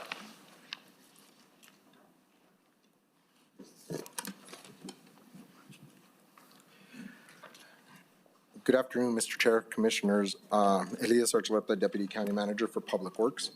Over the past year, our Public Works team has been working diligently to look into our budgets and find additional efficiencies to continue to deliver the services and the responsiveness that you have come to expect, in spite of the difficult financial conditions we're currently experiencing. Today, I'm going to present our division support programs, and we have our directors here to present their departments. We also have, if you look in the back row, we have a number of our section management staff that most of you guys are used to working with, as well as the rest of my division support team that helps keep these things moving. So I'll begin with our division support section, which consists of our administrative support section, the capital improvement program, and the real estate office. Our administrative support team provides centralized human resource accounting, contract routing, and general administrative support to our public works departments. And our goals for the upcoming year are to, in partnership with the CIP department, is to continue to support the completion of the CIP ordinance update and implementing those changes into a new capital improvement plan. We also will expand the current internship and apprenticeship pilot program that we're working with CNM. This program currently hosts students in the mechanics program, and we want to expand that to include the remainder of our building trades and our heavy equipment operators. As these ones are, as we're seeing, they're either hard to fill or we're facing attrition in the upcoming years in those trades.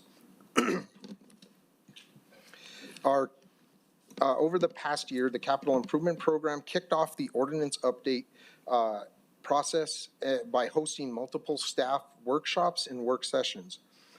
We will be bringing forward our recommendations to the BCC in the coming month to receive your recommendations on there. We also made process improvements to our nonprofit capital outlay oversight process, and these improvements have resulted in improved tracking of the projects that we act as fiscal agents for, and in better and more consistent reporting to the state. Our real estate office supports various county programs with real estate and property management services.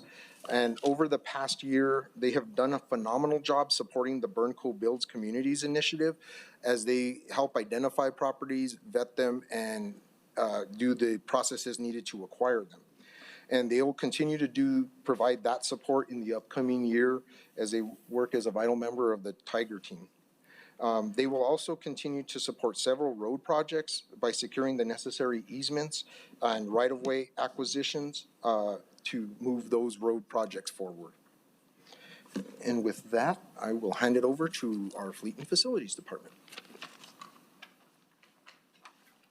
Good afternoon, Mr. Chair, Commission. My name is Jared DeVette. I'm the Director of the Fleet and Facilities Department. Fleet and Facilities consists of 1,600 vehicles. That's fire trucks, cars, trucks, SUVs, electric vehicles, graders, tractors, trailers. We've got it all. We also have 130 facilities, totaling almost 3 million square feet. And we do just about everything on those facilities: designing, planning, purchasing, remodeling, constructing, maintaining, repairing, and we do it all with 148 employees. Let's see. Some of our major accomplishments this year, we completed, as mentioned previously, completed Fire Station 66. Pretty proud of that one. We're also working on Fire Station 36, and we've received some design awards for that one. We completed the Recovery Support Center and received design awards there as well. We also completed several major facility improvements, including roofs, HVAC systems, remodels. We completed our multi-site energy efficiency project, and we installed almost 1,000 solar panels, which are generating 500 kilovolts of energy right now from county buildings, and it's producing about as much energy as 100 homes. Our goals for the future is going to be to continue to develop our EV charging infrastructure. We have some projects we're working on right now, such as Fire Station 36, which we hope to complete in the next couple of months. We'd like to work on the BCSO shooting range and the voting machine warehouse project, as well as we're going to get Ponderosa all patched up and ready to go as well. We also have a countywide facility assessment that we're working on, which will tell us the condition of all of our buildings. Some of our challenges are aging buildings and vehicles, increasing parts, fuel, as everybody knows, fuel's going up, and materials costs. And we're also experiencing some staffing shortages due to a decreased interest in trades. That's where we're partnering with CNM to gain some interest in trades. There's my people. I wanted to just make a little clarification. Previously made statements said that other departments have the best staff in the county. I, in fact, have the best staff in the county, and there they are. And just a little fact check for you. That's about 30% of my staff, because it was windy and they didn't want to get their hair tousled. So they're great people, and I'm really grateful that I get to work with them.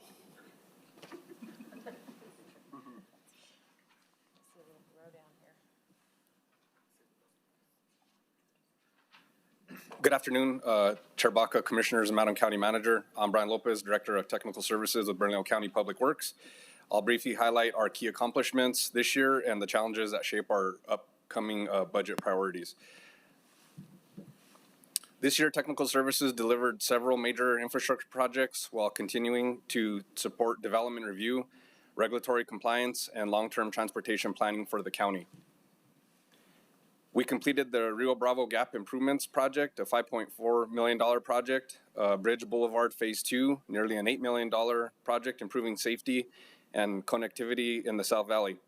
We also advanced the 4th Street Road Diet and Isleta Boulevard Reconstruction Phase 1 projects to construction-ready status and delivered or advanced more than $13 million in engineered infrastructure projects.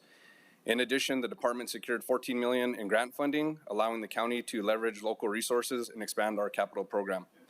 Operationally, our team processed more than 1,100 wastewater permits, reviewed over 2,000 residential permits, maintained MS4 stormwater compliance, launched a groundwater dashboard, and saved over 600,000 gallons of water through our conservation programs. These efforts improve safety, mobility, water quality, and infrastructure reliability for Bernalillo County residents. Looking ahead, several challenges continue to affect the department. First, engineering positions remain difficult to recruit, including a drainage engineer position that has remained vacant for several years.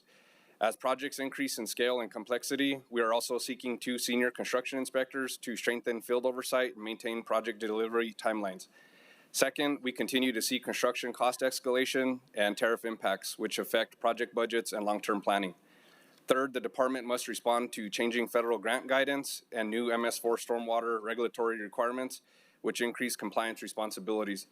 Finally, the PIPE program faces cost pressures from the Carnival projects and increasing utility authority fees.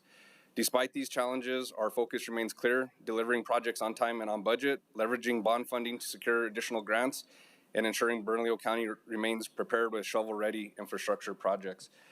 Thank you, and I want to also thank the Commission for the continued support you have shown to technical services projects. Thank you.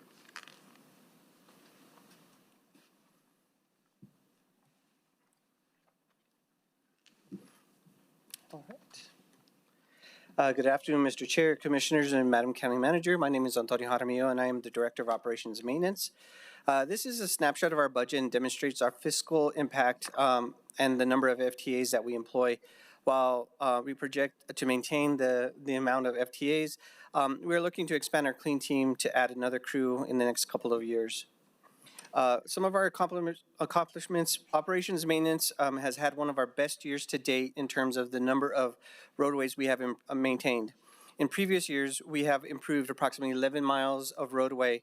With the Commission's support, both monetarily and legislatively, we were able to increase that number to 52 miles of roadway across all districts where we had roadway inventory. Our speed enforcement program continues to provide safety enhancements along some of our documented high-speed roadways. This is the first full year that we have implemented these cameras, and we have seen a decrease in citations, which directly correlates to the changes in drivers' behavior. With the revenue that we received from this program, which is approximately $3.4 million, we have completed our first project that enhances safety, the replacement of 32 streetlights at the interchange of Paseo del Norte and 2nd Street. Our collaborative can-do mentality of our clean team has successfully mitigated more than 725 illegal dump sites, mainly in the southern part of the county and the Pajarito Mesa. And we have removed and disposed of more than 5,000 illegally dumped tires.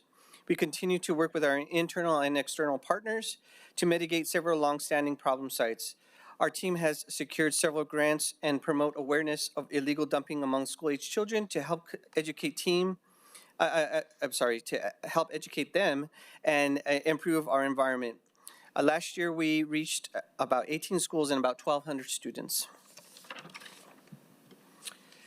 With the implementation of our asset management program, I am confident that we'll be able to establish a 2-year fiscally constrained program that will allow us to make data-based decisions on projects throughout the county. We will be able to earmark our funding to ensure the greatest community impact while increasing safety and efficiency. With our aging infrastructure on state-owned facilities, we have assessed that many signals and lighting systems are reaching end of life and are in need of repair. Over the next 5 years, we anticipate approximately $6 million in repairs and replacements on infrastructure that we, as an agency, are responsible for but do not own. We are These assets are owned by the DOT but operated by Bernco on their behalf. We are advocating both locally and at the state level to retain the state's portion of revenue generated by the speed enforcement cameras to help fund this shortfall. We would like to explore ways to utilize technology to enhance safety and efficiency of our roadways. Investing in this type of infrastructure will help ensure that our constituents feel confident that we are taking all necessary steps to ensure that we get home safely at the end of the day. Another initiative that we are excited to explore is bringing residential and commercial solid waste services in-house. We are in the data gathering phase, and we will present our findings to the Commission once we have completed our analysis. Additionally, we continue to explore the possibility of reducing uncollected debt by tying solid waste service fees to the income tax bill. Many states have implemented this model and significantly reduced uncollected debt. I have included 2 QR codes here that demonstrate the great work that our clean team has done to promote the issues related to illegal dump sites. These 2 commercial that they received grant funding for will be used to help get our message across. And for that, Public Works stands for any questions. Thank you. Thank you all. Questions, Commissioner Olivas? Thank you. So I have several. First, I think for Director Divitt, can you tell me how many EVs we have? Mr. Chair, Commissioner Olivas, we currently have, I believe, 15, I believe is the total number in use right now.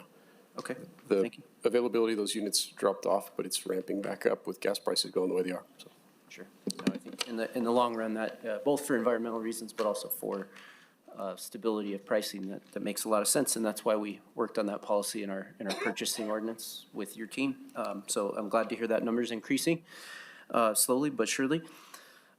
Then I think for Director Lopez, can you tell me a little bit, you just kind of brushed over it, about the PIPE program? You said that there was a need for more funding in that program. Yes, just due to the Commissioner Baca, Chair Olivas, there's a need for an increase for the PIPE program just with the number of residents that are going to now be looking to connect due to the expansion of the service in the Carnival area. I don't have the exact number in front of me, but with what our current budget is versus the number of residents that are out there, we're only going to have enough to do like a handful of projects, and we'd like to expand that just because of the need and the issues that are in the Carnival area with nitrates and whatnot. Very good. So I think that's an area that we need to meet on offline and talk some more about, because we've had some other conversations with the Water Authority in our office about perhaps pursuing some funding from NMED and other sources because of sort of the emergency environmental impacts of that project and of those connections. So let's make sure we follow up on that later and work together on that. I think the next question is also for you, Director. So excited to see, and I really mean this, all of this division has made tremendous progress in just, producing more, getting more done, moving resources faster and more efficiently. But there's a project that's been on my radar for a long time. It predated me. You know what project it is. And so my understanding is that this is the Tablazone Road. It's a small road in the East Mountains. Was already on the radar when I started, and apparently was all the way back in 2020, 2019 when it started. We started collecting funding. Design work has been done. Some right-of-way acquisition is done. So by no means am I saying that nothing has been done, but it's now 2026. So that's 6-7 years later since, this kind of started. And it's a relatively small project. I mean, call it $2 million, something like that. I worked with you and my colleagues here to secure bond funding to say, let's just finish this so that we don't have to go back for capital outlay, all those kinds of things. And, I'm a little disappointed to not see that it's on sort of the priority list for this year to just get it cleared out, get it done, so that we can move on to other things. And by no means am I saying that you're not doing other things in the East Mountains, because you definitely are, and including Antonio's side of the house with the rehab and stuff. But I just want to see us completing these projects, and the last thing I want to do is have to go and tell Representative Lord and Senator Thornton that we need a reauth because we're going to lose this money, and now we only have one shot at that. So any comments on that, and how quickly we can get that done? Chair Baca, Commissioner Olivas, yes, and I do recognize that project has taken a while. The current capital outlay that was tied to the Tablazon project has been fully spent on the right-of-way acquisition. So everything that's remaining is the bond funding. We will be moving that into construction this summer. A lot of the reason for the delays on that project had to do with us tying into a DOT facility. And so the environmental and right-of-way process was taking quite some time, and it seemed like right when we were getting ready to get our certifications, there was staff turnover at the DOT level, and so then we kind of had to start fresh with a new reviewer and had to kind of go through that again. But we are kind of at the finish line now, so we will be seeing construction on that this summer. Thank you. I'm really happy to hear that, and I do acknowledge we've had some good experiences with DOT and some not so good. So, it's kind of a mixed bag. So I definitely think that's a legitimate problem there when there's inconsistency there. And then the last two questions are probably for Director Jaramillo. I'm excited to hear that you're going to come to us with some recommendations on solid waste. We've had lots of discussions about that over the years, and my frustrations there. And I think that separately, we need to schedule some time to talk about the transfer center and some of the issues we're having there with constituents and our, fire mitigation efforts. That facility is critical to fire mitigation in the East Mountains because there is nowhere else for people to remove,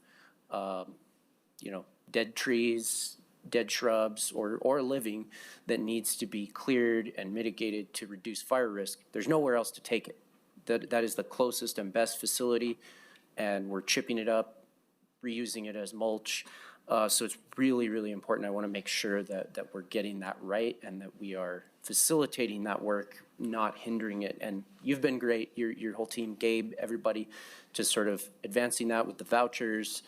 I think we're growing and we're seeing some growing pains out there. So I want to work with you on that. And then the clean teams, I know I've reached out to Director Ham also on some issues with illegal dumping, and it's been addressed really quickly by both teams.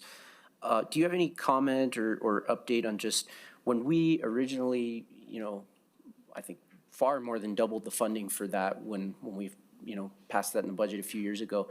We really had wanted, I think Commissioner Baca as well as Commissioner Barbeau were involved in it. We had really wanted to make sure that the central corridor, inside and outside the city, was getting extra attention to supplement the work that the city was doing there. Have we made any progress on that with them, with sort of supplementing their work? So, Mr. Chair, Commissioner Olivas, thank you for that. Yes, so to answer your question is yes, we've made some inroads. We've made contact with a NMDOT representative that has offered to walk through the agreement on their behalf, on their portion of the roads, which is near Atrisco Vista. Similarly, we have ongoing meetings with the city of Albuquerque. We have mentioned this to them during those meetings, and they're willing to walk it through as well. It's just a matter of getting that through their system. The city, I believe, is going to initiate their agreement, and then they're going to give it to us, and then vice versa for the DOT. We're going to initiate it and then hand it to them. So that is, we are in the process of doing that. I anticipate hopefully getting that within 2 months, but again, seeing how we've been working with the DOT, sometimes you can go fast, sometimes you can go a little bit slow. So I'm going to try to push on my end as much as I can, but that is a priority for us. Great. Thank you very much, and just appreciate your whole team and all the important work you do to keep people moving safely. Thank you. Thank you, Mr. Chair. I had a couple questions on the real estate division, DCM Archuleta. How many people do you have in the real estate group?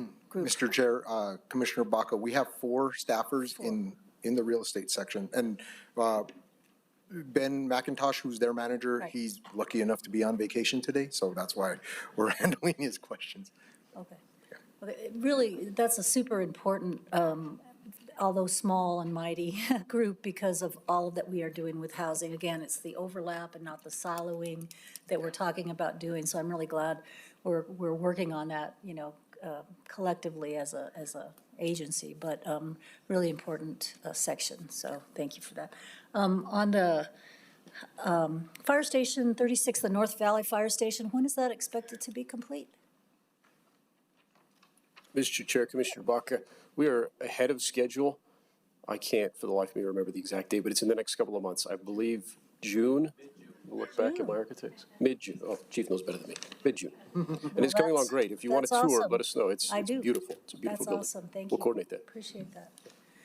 And then the last question relates to something that you said, DCM Archuleta, about the nonprofit subgrantee oversight program improvements is moving forward.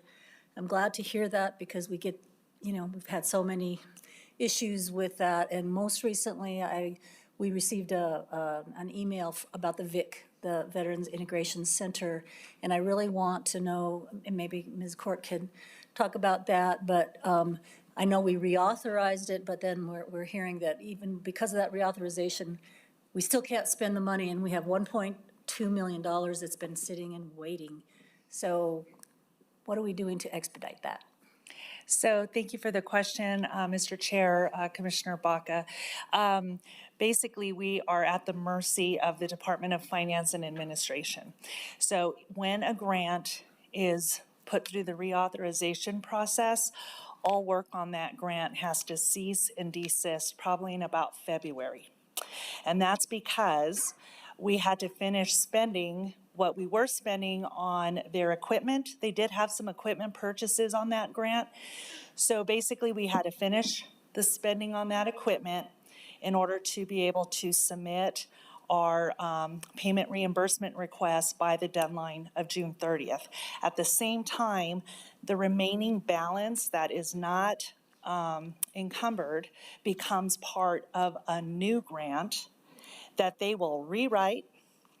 And the VIC sought reauthorization of the language as well as an extension. So the old grant had language just for equipment, but they couldn't spend the 1.4 million on just equipment. They wanted to use the rest of that funding on fencing and some other building improvements. So they actually sought that reauthorization on language. So now the DFA will update a grant agreement with that new language that has been approved, plus the balance that was not spent on their former grant. And so those grants come to us only after we submit questionnaires on every one of them in May. So this is a tedious process of May questionnaires after a session is completed. We get all the new grants, including reauthorized grants, in the system for us to answer questions about. What are we going to do with that money? We answer all those questions. When DFA is satisfied with those answers and they say, yeah, that looks good, then they send a grant agreement to us that we have to route for signatures. And in addition to that, DFA sent me a memo last week that also outlines for all these grants what special conditions will be. And in particular for the VIC, they're looking for a lease agreement from us. And so we're working with the Behavioral Health Division to come up with an updated lease agreement that we can present to the DFA in order for them to actually approve and execute a grant. It is a long process, and basically our process aligns with their process, unfortunately. Mr. Chair, just mostly scratching my head about if this is a reauthorization, it's not a brand new grant, it's an extension, one would think, logically. But the recipient of this, they're very frustrated, as you probably know. And are we going to be able to put the reauthorized monies as a priority on your to-do list so that we could at least get that money spent first before? I got several calls this past week, and this is for, homeless veterans. As you know, it's a very good cause. We've put a lot of our own county money into it, and we just really want to get that state money spent to get it complete. So maybe it's just a theoretical question, not necessary for an answer, Kathy. May but I- Thank may you I- for yeah. working on it, because it's I understand, It's very ma'am. frustrating, so thank Can you. I just jump in through the chair? I think, one of the challenges that we have is that we think that DFA is doing their level best to follow every rule that they're obligated to follow. I think we have two challenges. We have more than two, but let me just focus on two challenges. I think one, as we get through our CIP process, two, as we have the discussion with all of you in a workshop in April, one of the things we had to talk about are the key agencies that we have partnerships with. One is DFA. In some instances, it could be MFA. And talk a little bit about the opportunity for process improvements, and both on our end, but also in our partnership with the state. And some of that is going to be rulemaking as we go through our legislative process, and some of that might be just suggestions based on what we're learning. I do want to say that one of the issues that I'm most concerned about is that often when we're dealing with nonprofits, and I'm not speaking of the VIC necessarily, but in general, they put forward requests for resources, and they don't necessarily have plans for how they're going to spend the money. And I don't mean they don't have a big idea, like we're going to spend the money in X way, but they don't have a really specified plan that says, with this $3 million, we're going to invest this amount of money in the pre-development, we're going to invest this amount of money in phase one, and we're going to invest this amount of money in phase three or two, and these are the mechanisms we're going to use to do that. So one of the concerns I have is that I, like you all, don't want money to be swept back that really could go to serve our community. And so we're going to be also looking at what kinds of more rigorous support can we give to these agencies so that they're able to spend that money down appropriately. The second thing, and again, I'm not referring to the VIC, but this is an issue, which is that because of the required specificity in terms of the language of what those expenditures are, as nonprofits get into their projects, and we find this all the time with our own, you may have a change in what you want to prioritize because you've now learned that it makes more sense to spend Y amount of money in phase one for X versus phase two. And there's so little flexibility that it really hinders our ability to all move and spend money in real time. So one thing that I hope we think about is how we can do, what kind of support can we provide that allows us as a county to have some working capital so that we're able to invest while the nonprofit is going through their process, particularly if it's a nonprofit that you all have prioritized as doing work that aligns very closely with your priorities. So those are all issues that we're considering, and when we have our CIP discussion, I'd like to maybe take a little time, and I'll just say this to the team, that we might want to just run through the maybe a couple of our projects or our partner projects to see how that fits into the system that we're bringing to you.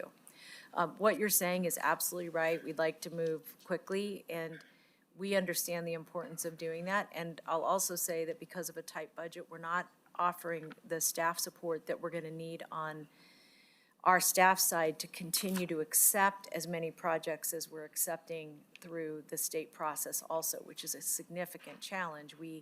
We want everybody who wants to get money to be able to get in line. And again, that's part of why we want to do the CIP prioritization process, because it will allow staff to do exactly what you're asking, which is who are the top 10 or 20 that we've just got to lean into and keep moving. Right now, we have an awful lot of, how many projects do you have on that have funding? We're working on wrapping up, Mr. Chair, Commissioners, Madam County Manager, we're working on wrapping up about 2024 grants that expire on June 30th of this year. And it looks like we have another 12 coming on board from the 2026 session.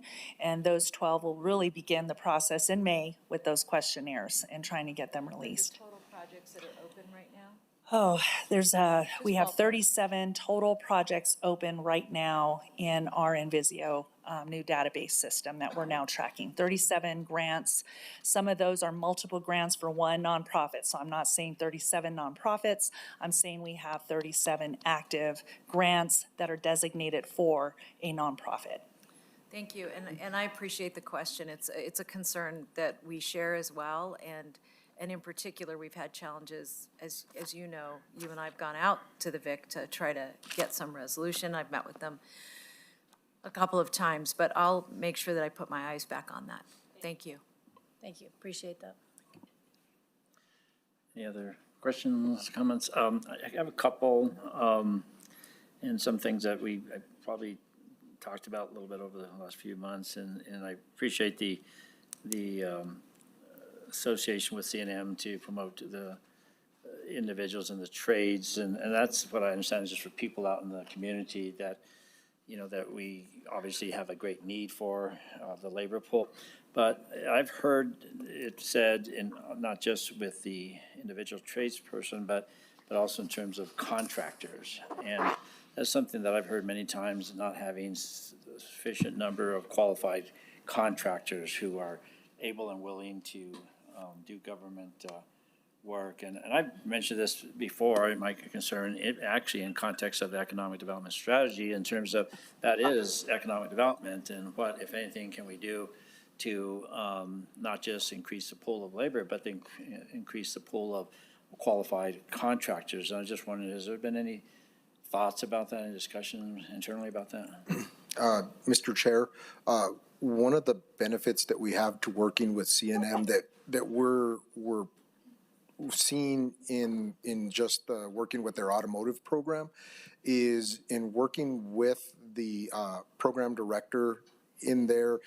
They help us screen the employees. So for example, I think in the class that we've been serving, there's about 25 students in there. So what they do is they have partnerships with some private contractors, with some dealerships and such. So one of the things they do is try to fit the intern experience with what the student's overall goal is. So if that person, if a particular student wants to go into a private industry, say go work for a construction company as a mechanic or go work in a dealership, they'll vet those to, they'll send those to them, and they explain the benefits of working for a government entity, particularly in the mechanics program, where we provide a good, consistent paycheck rather than working on a per job type structure, which they call as a flag rate, where you get paid for the specific, you get 20 minutes for an oil change, and you may be at work 8 hours a day, but you get paid 6 hours because that's the work you completed. So they explain those benefits where in the county, you come to work for 8 hours, you get paid for 8 hours. So we're working in that area. So that's one of the benefits we do, so we can try to help promote some of that. Directly, we haven't been asking those questions, but I think as we start branching into like our heavy equipment operators program and looking to establish a program that can train our employees, that program would also be open to training private or supplying students to private companies also. May I just follow up? It's an interesting question you ask, and I only know of 2 programs in the country now that are doing that, and it's interesting. One of them, and they're both at community college level programming. One is a program that takes employees the way that are a little more advanced and helps them get their contractor's license. And these are interesting partnerships, and they used to be between the George Meany Labor Center and the community colleges. And what they did was they targeted, the way labor and business came together on this is the workers that were targeted to start these new corporate companies came out of unions. So that there was a sense that there would be more fair play between the labor movement and these businesses in terms of developing these kinds of companies, because you would have folks who had understood the benefit of their worker, as a worker, being paid wages and benefits. But let us take a look at those programs. It's an interesting question. I haven't seen one here in New Mexico. But I will absolutely work with the staff to get some information for you on that. No, I appreciate that because there's a lot of components, moving parts. I mean, there's licensing, but also there's financing, how to go to a bank. And also, how do you do business with a government? And as one friend of mine said years ago, there became a small business owner, became a very, very successful contractor. He was talking about that to a group of people. And somebody said, well, I'd love to do that, but I don't have my money. He said, well, the banks have lots of money. And he was really sort of bold in that regard and knowing and not being afraid to go out and get the money. But also and I was talking to an individual at a banquet one time, and he was talking to me, he came up to me, he was a contractor, and he was doing some pro bono work basically for this nonprofit organization. And he just wanted to just chat, and I said, well, are you doing any business with the county? And he said, well, no, not sure exactly how to go about doing that. I said, well, call us. We will be happy to set you up with somebody. So I just think there's opportunities up there. I'm a firm believer in the trades. It's absolutely, great professions to get into, well paid these days, we all know. So those individuals, jobs, but we need those companies to be able to, in a position to employ those people, and that helps with the capacity issues that I hear. And along those same lines, I'm probably the least tech-oriented person in this room, but I'm a big fan of it, and I'm glad other people are knowledgeable. And I've said this before in one of our other budget hearings, we spend a ton of money on consultants, federal requirements for regulatory compliance. And I am absolutely certain, without knowing this, I'm absolutely certain that there are AI-based programs in existence today. I'd be willing to bet. I bet you I could Google and find one right now for regulatory compliance that would absolutely save us. And it's disheartening for me to find how much money that we spent on a project, simply on, and I'm thinking about the South Coast Safe Streets project, how much of that money, of the $9 million that we started, got spent. And I'm not just talking about the design, I'm talking about regulatory compliance. There's not adding anything really tangible to the project, just making sure that we're dotting the i's and crossing the t's. So it's just something, a plea that I've made in the past, and I'd like to just reiterate to be looking for that, because that not only saves money, but it gets projects out the door quicker. And I just think that, looking at those two sorts of things, those sorts of avenues will make productivity increase and would make things less expensive, or, relatively speaking, consider the market. But anyway, I appreciate the work. I know there's nobody in this dais that bugs you more than I do in terms of my questions of projects. So I always appreciate your willingness to engage me and indulge me. So thank you so much. Thank you. Mr. Chairman, just one thing I'd like to add on the internship side of things is, as DCM Townsend, likes to thank us for helping her out. She's helping us out a lot, and we're brainstorming with the Human Resource Department to take a good hard look at our overall intern program so that we can look to see where do we have some real needs within the county, and then also, like you're mentioning, how can we support the overall industry to help us in there and to promote good give opportunities to students to get some real world experience, where we're even starting, as we're looking into the pre-apprenticeship program, that APS is running out of West Mesa High School, how we can pick up from there, bring them, incorporate them into our process, and continue this bridge all the way from high school to start your career. So it's to make the best use, again, as we're looking to make efficiencies with the resources we have, we want to make the best use out of those programs also. Absolutely. Thank you. Thank you.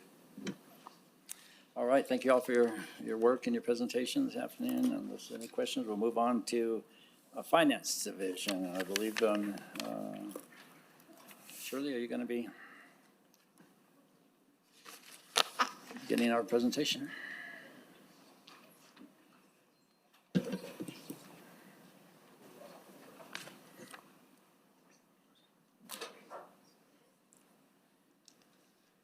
Good afternoon, Chair Baca, Commissioners, County Manager.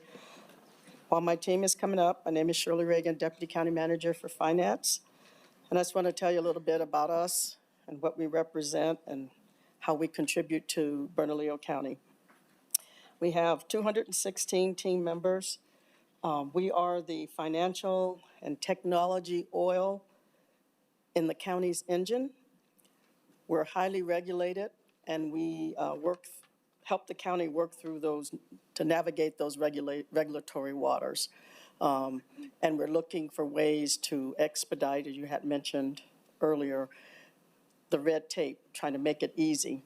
We're also, I used to work at P&M, and I'll say there, nobody cared about P&M until the lights went out. Nobody cares about finance unless your computer doesn't work and you don't have the money. So, and you can't get your contract processed. So that's what we work on, trying to make that a smooth transition so that everybody can do the work that they need to do to be successful in Bernalillo County. So with that, I will turn it over to Jenny to talk a little bit about finance administration.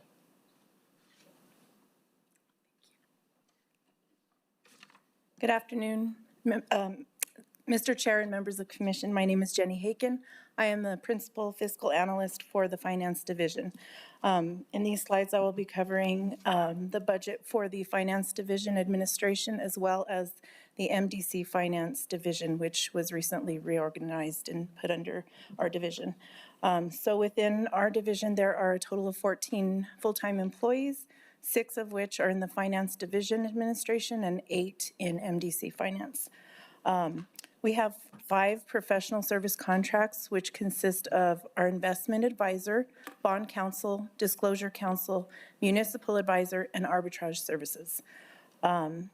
Some of the accomplishments that we have done in the Finance Division, one of the big ones is managing the county's debt portfolio.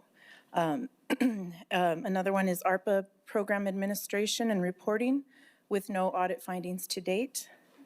We are a fiscal agent for the Metropolitan Detention Center Healthcare Authority, and then we also assist with the opioid settlement fund receivables management.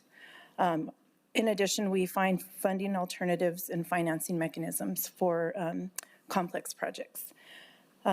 Within the MDC Finance Metropolitan Detention Center Finance Administration, they have done a number of things, including setting up the MDC Fund, creating procedures for the MDC Healthcare Authority, refining their quarterly healthcare board financial report, and cross-training of staff. Some goals that we have this year are to ensure that ARPA projects are completed and fully spent by the end of FY27, to strengthen the financial oversight for MDC operations. That includes routing UNMH and risk insurance amendments and ensuring accurate invoice processing. Support strategic financing initiatives and enhance financial reporting and transparency. Just a concern and challenge, increases in expenditures without being offset by revenues, and a reduction in revenues resulting from enacted legislation, federal funding reduction, and new projects and initiatives that require funding for sustainability. Thank you.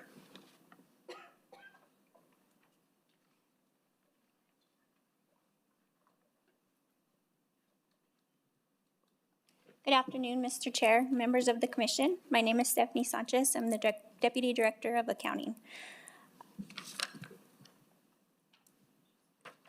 The Accounting Department's FY27 budget is $5.2 million. Of that, 67% supports salary and benefits of our 37 positions, while the remaining 33% funds our major contracts for the internal and external audit contracts, as well as our general operating costs. I'd like to highlight a few of our key accomplishments from this past year. We resolved 3 out of the 4 external audit findings from our FY24 audit. Fixed assets reached $2 million in GovDeal sales since 2015, and payroll configured the Workday payroll system, improving accuracy and efficiency in payroll processing. Looking ahead to FY27, our department is focused on several initiatives, one of which is strengthening the financial reporting through the implementation of Workiva, successfully adopting new GASB statements, and working toward a clean financial and single audit. partnering with ERP on the implementation of the new SAP S/4HANA financial system, which will replace the aging SAP modules, exploring automation of the fixed asset inventory process through a web-based system to modernize the management of the county's 4,000 plus assets, and continuing countywide training on payroll and timekeeping to ensure accurate and timely compensation for employees. We continue to work through several challenges, such as manual accounting processes, particularly in financial reporting and fixed asset tracking, which remain a significant burden. These manual processes increase the risk of errors and reduces department efficiency.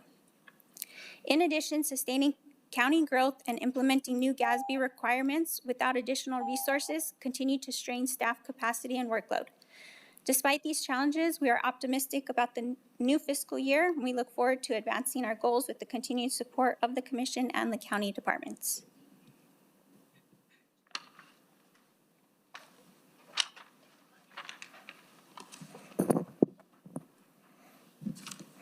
Good afternoon, Mr. Chair, members of the Commission. My name is Nate Hopkins, Purchasing Manager, and with me is Robert Martinez, Accounts Payable Manager for Procurement and Business Services.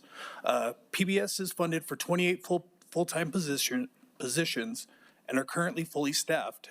However, recruiting for procurement professionals remains challenging due to a limited talent pool and competition from other public entities such as UNM, City of Albuquerque, and Albuquerque Public Schools. Recently, the county implemented SAP Concur Travel to improve the travel reimbursement process by replacing manual steps with a centralized automated system. This has strengthened financial controls, improved visibility into travel spending, and reduced reimbursement and approval processing times.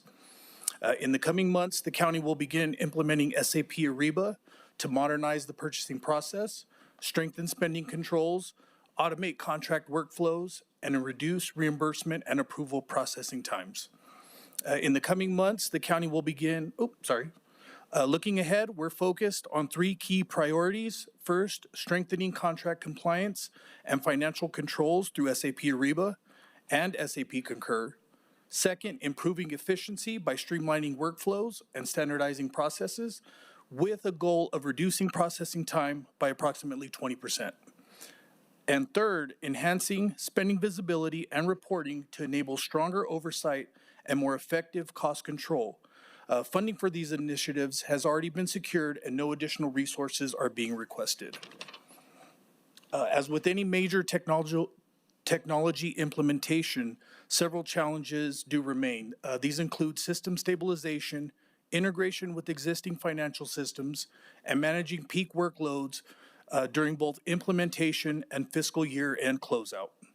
High transaction volumes may temporarily strain staff capacity, while recruiting experienced procurement and accounts payable professionals continues to be difficult in a competitive labor market. Additionally, increased automation requires stronger monitoring and consistent policy enforcement. To address these challenges, the county is taking a proactive approach, focusing on phased implementation, targeted training, enhanced reporting dashboards, and close coordination with departments and vendors to ensure a smooth and stable transition. Thank you.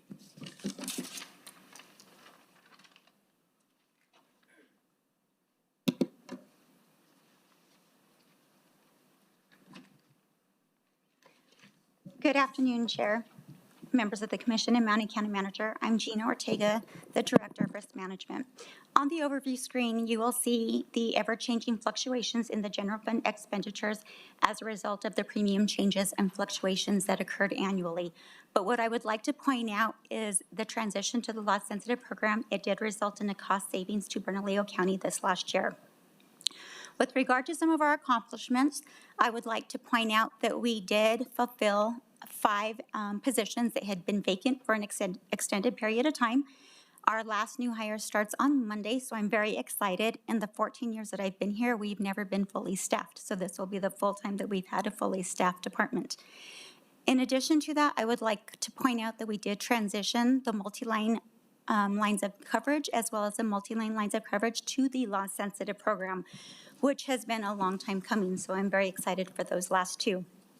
Some of our goals for the last year is strengthening regulatory compliance so that we adhere to statutory requirements, also implementing a robust loss control program. And why this is important, by actively promoting the loss control program, we are better positioned to identify and assess and analyze risk across the organization. This approach enables us to implement effective strategies aimed at minimizing and reducing, and where possible, eliminating risk that could result in unfavorable outcomes. In addition to that, we are looking at enhancing the risk management practices, including risk identification, training, accountability across the board to sustain what we are doing with regard to the loss-sensitive program. In alignment with that, our records section is also working to align with what we are doing countywide, and we are working to reduce losses by 8 to 10% annually. Some of the concerns and challenges that we anticipate seeing is cost volatility, especially with that posed by potential tariff costs in regards to any claims that we are paying. We expect to see increases in property damage losses and auto losses. We expect those costs to go up, as well as staffing needs, recruiting additional staffing that specialize in risk management areas. They maintain a special credentialing expertise in order to do that. Countywide engagement and safety culture development. Why this is important, the safety culture is extremely important in an organization. It's a shared proactive assessment and need from everybody in the county. It shares a core value, and with that, it also allows us to ensure that we are taking care of the well-being of our employees, as well as our county assets, and it ensures the employees, as well as our constituents, that we are doing all we can to reduce costs and work on controlling expenses. And then the last slide I do have, we did show a trajectory in claims associated with cost. You will see that 23, 24, and 25 is not significantly high yet, but those claims are still open. Those are still active claims. So we have not finalized any payment on those yet. But what I also did want to point out, if we were to reduce claims by 10%, we would see a potential $1 million in savings. So that's why the loss control measures and safety measures are significantly important. Thank you. Chair Baca, members of the Commission, Madam County Manager, my name is Robert Benavides. I'm your Chief Information Officer and proud to be a member of the IT team. In terms of our budget this year, our budget is sitting around $33.5 million.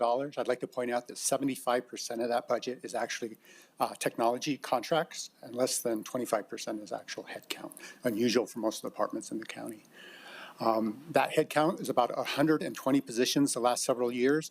We're at the highest level of staffing we've ever been, 94% staffed right now, which is really a good place to be.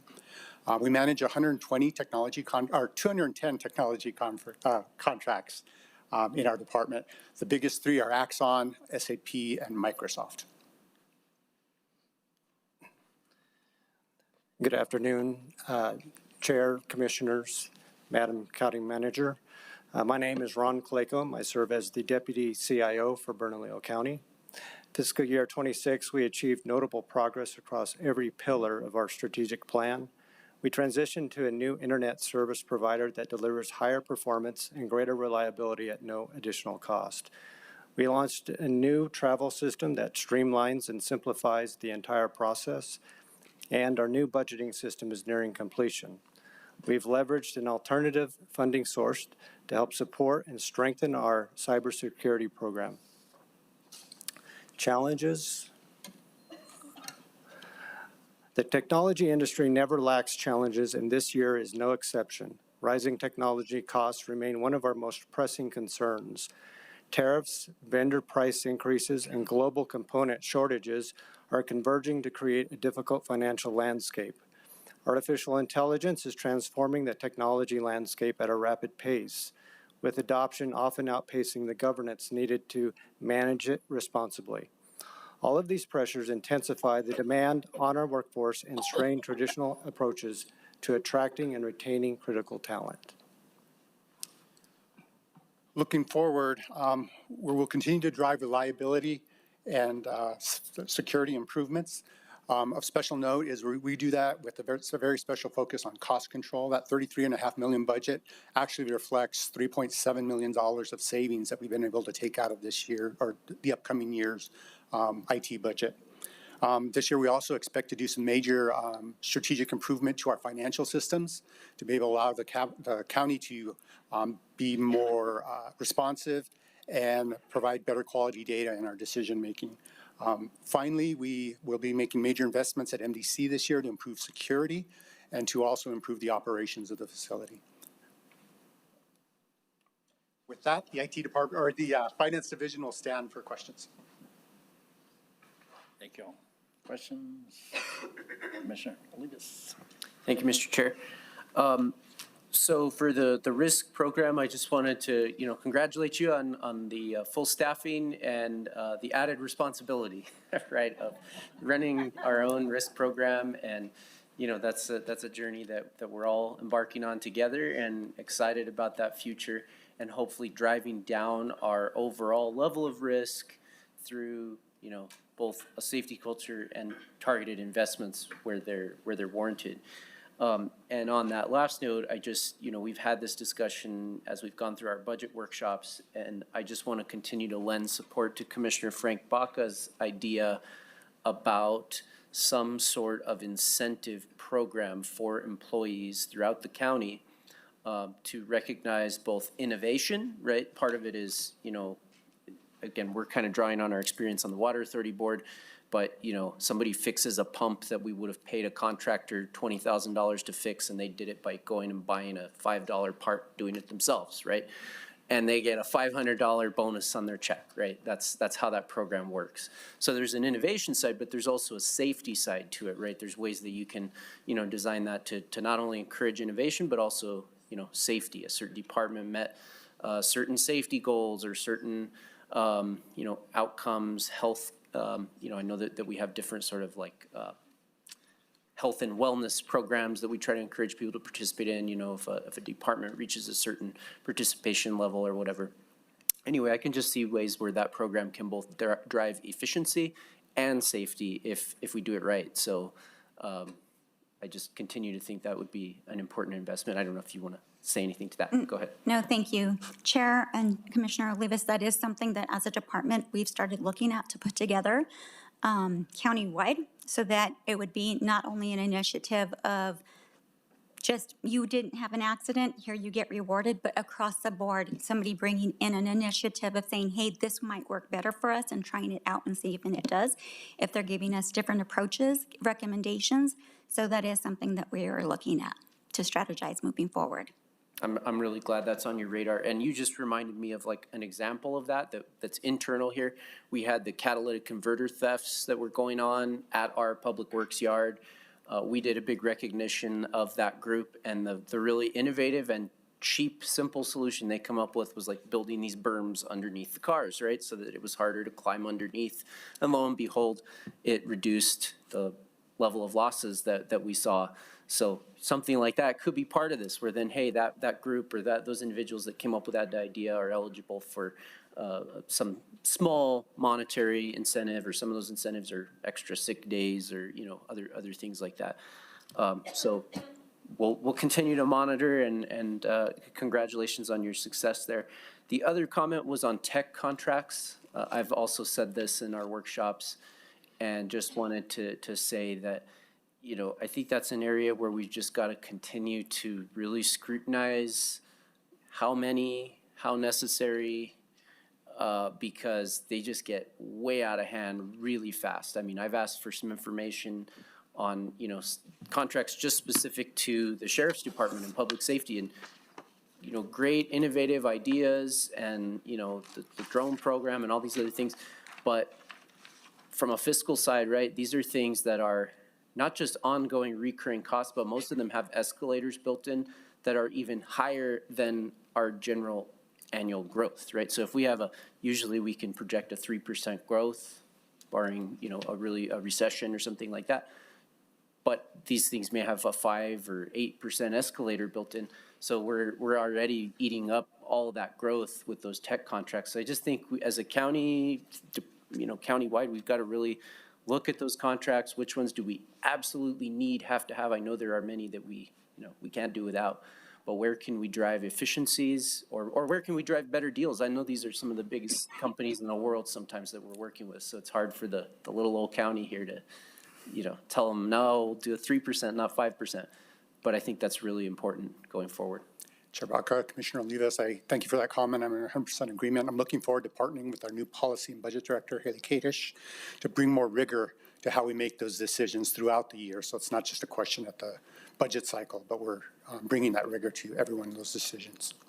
Great, thank you. May I just follow up on that too? I do want to say that I think another issue that we have to continue to, or another area we have to continue to invest in is even our contract team, our procurement team. And the reason is that in some instances, the preparedness of our team, the rigor of our team also helps us make sure that when we're making those investments that we're making them wisely. I will say, I do think of tech companies as being the robber barons of the current time. And one of the challenges that we're facing, I think, is that we are relying more and more on a business model that is subscription-based and therefore without a lot of innovation on or improvements, we end up paying more money. So I think you're raising a really excellent point. I also just want to make another point, which is that I think in terms of the procurement reforms that we're making and the way the team is approaching contracts and contract management, that the point you're raising in terms of how we scrutinize under what terms and conditions do we make investments, and then what is the rate of return to the investment to the overall organization. And I just want to remind you of one that you voted on this year, and that was the SAP. I always want to call it OHANA, but I know it's HANA. The SAP HANA contract. Two things I would just point out. One, the rigor that the staff put into that negotiation meant that I believe we got the best price we could have out of that. And the staff recognized that in some respects, and this is, to me, an almost as important problem, when we're making purchases, we're not utilizing the full strength and power of the items we're purchasing all the time because we're not investing in the training that goes along with it and the changes in the way the staff does business. And because if we were able to do all of those things, even with the risk of those escalators, I do believe we would be able to manage and bring down costs in other areas. So the point you're raising is a good one because I think what it's going to require of us is to have a robust kind of full circle evaluation, the way we frankly we're using for other parts of the organization, including real estate. Now, these guys are already doing that. I think the question is, what's the next level for us? So I appreciate you raising it because it is a concern I have. In part, the other thing I worry about is us not having technology that we need to be able to provide the services that the community expects. And you used a really good example of the call center. You know, part of the ability of that call center to be able to move people quickly from the initial call to the place they want to go, getting the information they need, the point you raised about how AI is embedded in that, and then our ability to track how fast are we responding to calls, do we grow the call center, all of that is part of us, I think, being able to really improve services to the public. And in some respects, and I just want to say this to our employees, it isn't to replace our employees, it is to enhance their ability to provide a service, and frankly, long-term, to have more interface with the public where we need to, right? Being able to put people out in parks and recreation versus having somebody thumb through a directory for 4 hours to find, a solution. So I appreciate you raising it because it's definitely on my radar for the coming year, especially just looking at where we are having challenges in the budget, where we're stuck in contracts that we feel like we need. So it's a really fair point. Thank you. Any other comments, questions? Then thank you all for your work and your presentation. I guess we're last but not least, the Chief of Staff Office.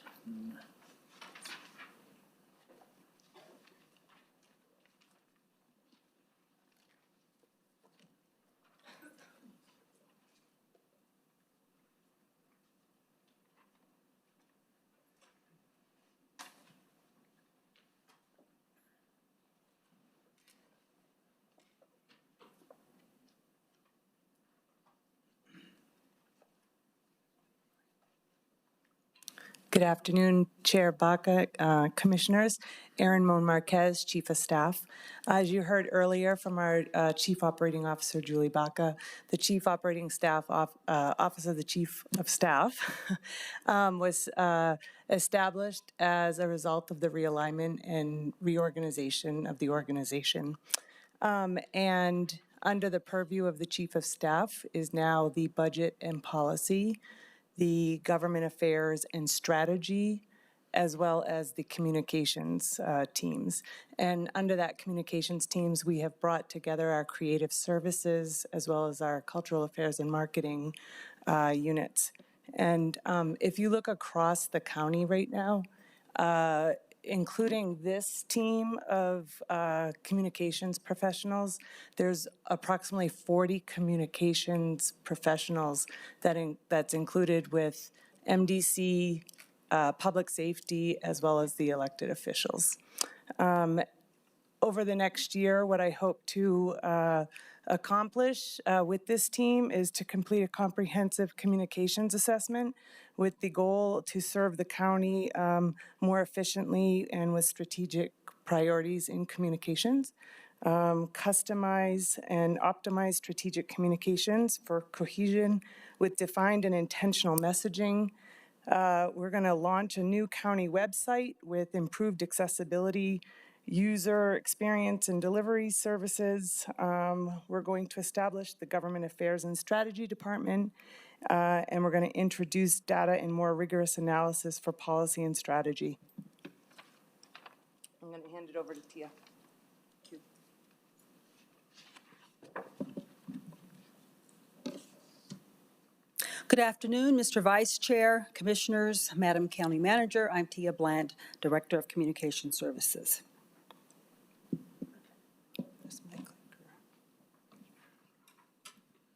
Okay, there it is.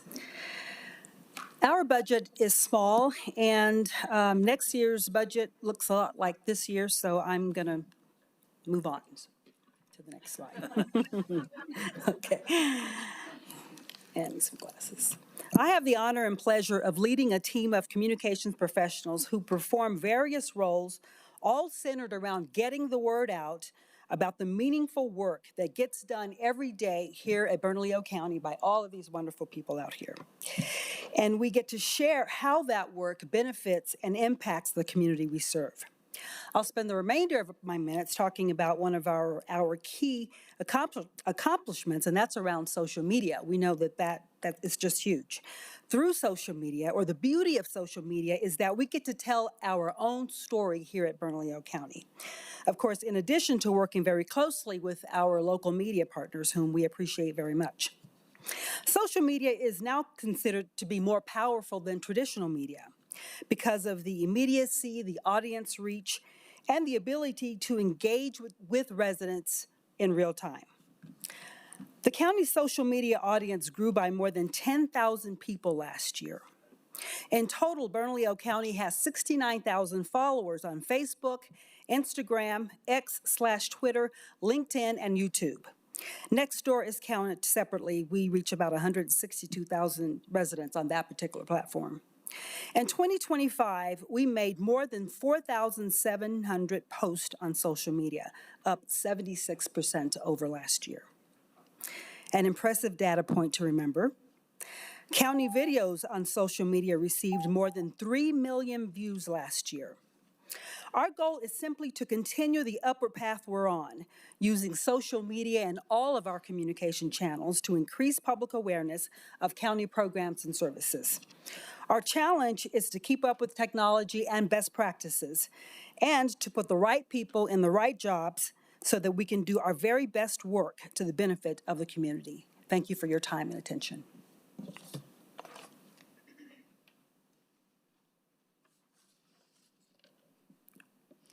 Good afternoon, Mr. Chair, Commissioners, Madam County Manager, and staff. I'm Candace Hopkins, the MDC Communications Coordinator. MDC's Public Information Office includes 2 PIOs, myself and Communications Specialist Daniel Trujillo. Together, we provide 365 days a year of media relations coverage for MDC. Our work is focused on media relations, public outreach, and finding new ways to connect MDC with the communities we serve. Our accomplishments include increased community connections by bringing command staff and advocacy groups together in ways we have never done before. MDC has been working with groups focused on our shared goal of inmate well-being, exploring ways to help our inmates leave MDC better than they arrived. And under Warden Smith, MDC PIOs help facilitate and publicize our facility's inmate voter registration drive. Our leadership is more focused than ever on connecting with the communities we serve by opening up dialogue, attending community meetings and events, and developing an atmosphere of transparency with both the public and the media. Our goals are challenges and action. We aim to increase transparency and public trust in MDC. And our most important goal, in my opinion, is to share MDC's positive stories and the passionate officers behind our vital mission to keep our communities safe and secure. Thank you for your time. Good afternoon, Chair, Commissioners, County Manager. My name is Greg Pettis, and I will be serving as the understudy for today's production of budget. I am not Kristen Ferguson. Kristen Ferguson is the actual PIO for public safety, and she couldn't be here today. She is at home bonding with her beautiful baby girl that was born about a month ago. So Kristen is an absolute powerhouse for public safety. She does it alone. She serves the PIO as PIO for all of the 24/7 operations within public safety.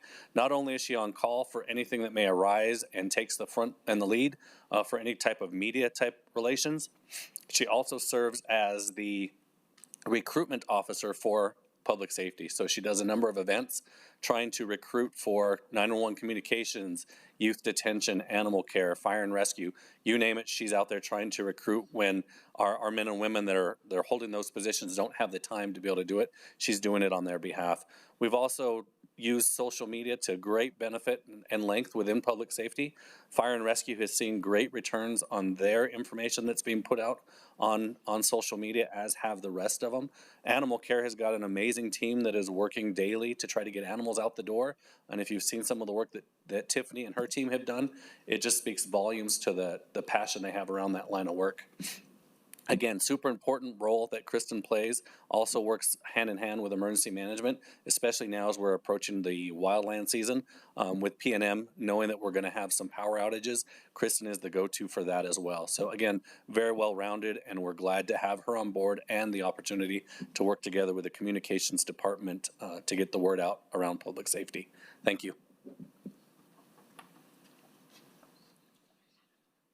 Mr. Chair, Commissioners, Madam County Manager, good afternoon.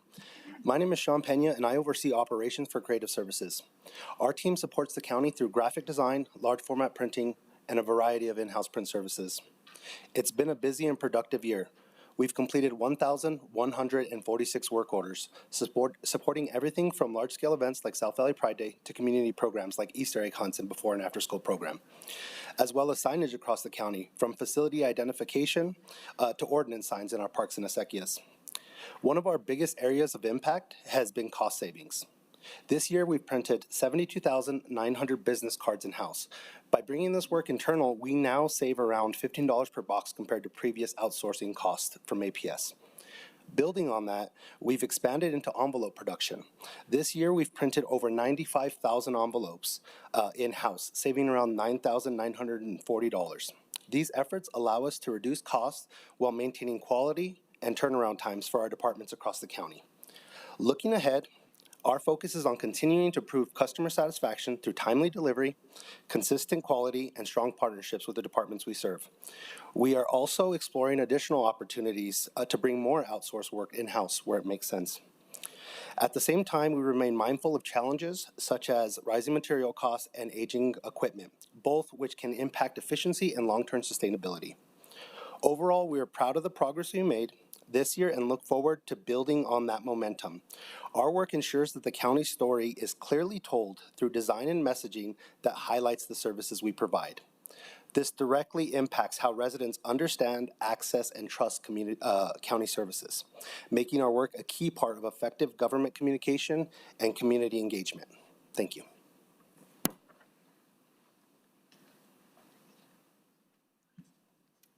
Good afternoon, Mr. Chair, Commissioners, and County Manager.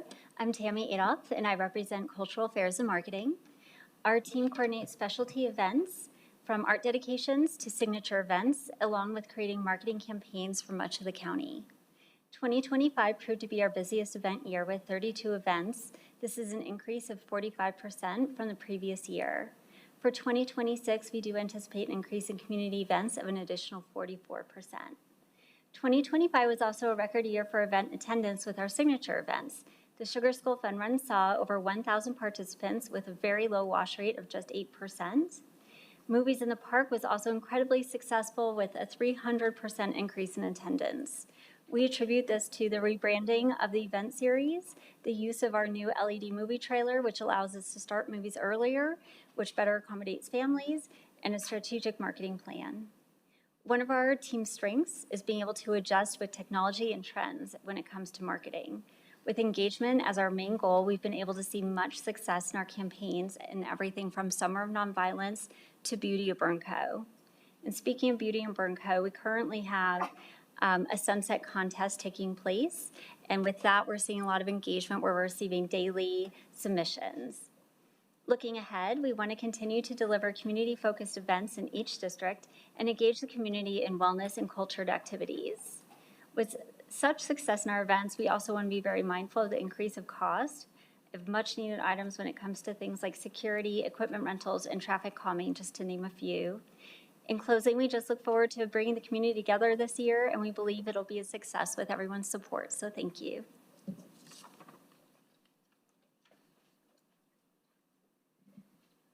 Good afternoon. Good afternoon, Chair and members of the Commission. My name is Haley Kadish. I am the Policy and Budget Director so that's a brand new department. And you'll see we have historic data here. We are a new department, but we are also a combination of several functions that already exist within the county. So with this new department, we're bringing together the Budget Office, the Operations Excellence Office, Continuous Improvement, and then we'll also have a new policy function within this department. Our goals, as part of some of our main priorities and goals, we have a lot of goals because we are a lot of functions, but our main priorities this coming year are going to be revamping the budget and policymaking processes, and then working with departments to improve their internal operations. So currently our budget process is really focused on, what do we do and how much does it cost? And so in future years, we would really like to expand the process to dig deeper into some other questions. Questions like, is this the right service level? How does this align with our priorities? Is this effective? Is the program working? Those types of things. So that's what you'll see from us in the coming year. We have a lot of work to do, and it's exciting work. I'm very excited about it. So excited to be the last speaker as well, which I'm sure you are all relieved to hear. But with that, the Chief of Staff's division will stand for any questions that you might have. Thank you. Questions, comments? Mr. Chair, just welcome to, and I'm really excited and look forward to good things. Thank you. Thank you, Mr. Chair. For the Chief of Staff, did I hear you say that there was 40 different communications persons scattered throughout the organization? Correct. So if you look at the entire county right now, taking all elected officials and then the new combination of this team, there's at any given time between 35 and 40 communications professionals. Hence, we're going to start our comprehensive assessment in the coming month. We're bringing in an external consultant firm to come in and conduct stakeholder engagement and hear how we can actually improve that structure. Okay, I sort of had that concern in the back of my mind over my time here that there was a lot of people, a lot of PIOs, and I'm not knocking that work. It's important work. Communication is critical to what we do. If people don't understand what we're doing, then half of our job is not being done, right? If we're being effective but no one knows about it, then you still have a perception of not being effective. So not knocking that work, it's important, but that just seems like a lot. And to be very clear, the commission which is 5 of the, is there 10 elected officials, something like that? The commission has no PIOs. So, I mean, we use the county's general folks, but so, you know, I just think we need to really take a look at that and how many each of those electeds has. And I'm really glad to hear the emphasis on social media because, you know, like it or not, it's not the future, it's the now. Like that's the way it is. You know, traditional media is just, it's not what it used to be, and it's not going to really be all that much going forward. So I'm glad that we're focused on that, and I'm looking forward to seeing that evaluation of our strategy going forward. And then to Ms. Kadish, did I say that right? I'm really excited about your role and the policy emphasis there, because I think that's one of the areas that I, as a commissioner, have struggled with, is being able to make policy, evaluate policy, compare policy between other similar jurisdictions. And I know that our staff does their very best to do that, but it's hard when they're, you know, responsible for, you know, running the Public Works Department or something like that, to be able to also go and say, well, let's also look at what they're doing in Phoenix or El Paso or somewhere else. So really excited about your role and being able to work with you and refine our policy and budget process. Thank you. Thank you. Anyway, thank you so much for your presentation. I guess we're at the point, and I almost don't want to leave. We had such a good time here this morning. You don't have anything else to tell us? We have more time. We have 5 more minutes. County Manager, I, just for myself, appreciate the extensive preparation of this meeting, the presentation, and the brevity, and not just in terms of the time, but in terms of, you know, just consolidating your thoughts and putting in a format that's very consistent throughout that. So that was, I think, very effective. Thank you for that. So I appreciate everybody that's in this room and all the work that you've done. This is a really great learning experience. I'm still learning, obviously, but it's very, very helpful. So any other final comments? If it's okay, what we'd like to do is just talk through, Haley, if you could just talk through next steps, and then after she makes that comment, I'm just going to make a couple of wrap-up comments, if it's okay. Yeah, certainly. So we're going to be going back and trying to come back to all of you with a balanced budget. So we're exploring alternatives for how we can go about doing that, and we'll be presenting that back to you. So we're going to be presenting back to you for approval on April 13th. So expect that. And then this is all on track to meet our deadlines to the state DFA by June 1st. And what I wanted to say is that we've all taken really careful notes about both the questions you've asked in all of our meetings. And we have really appreciated, and I have, the attentiveness and the support, and frankly, even in our one-on-ones, the really thoughtful questions you're asking. And I just want to make 3 overarching kind of closing comments. First, I really want to say how much I appreciate the amount of time you have spent on the budget. And we're going to be sending out an evaluation after the process, including how you think the meetings were structured. Did you get the information you needed? What additional information would you like as we think about the going forward, as we are always going to do with you, because we really want to improve the process. The second thing I wanted to say is I have such a lot of pride and enthusiasm with the team that works for Bernalillo County. It's really heartening from the cleanup teams, and if you've ever gone out and done a ride-along with them or worked with them, they're the most enthusiastic humans you will ever meet. To the people who are working on parklands where, you know, they're making sure that those parks are safe all over the county so that people can, you know, use them and bring their families to them. To the incredible, incredible work of people who work in this building, you know, sometimes late into the evening to make sure we're collecting taxes appropriately and that we're, you know, dotting the i's and crossing the t's on contracts. We just have a lot of really amazing people who've chosen public service, and I'm just so proud of them. And then my final comment is that this is going to be a tough budget. We are not going to be able to bring something to you that's not going to be painful to the organization, and we know that.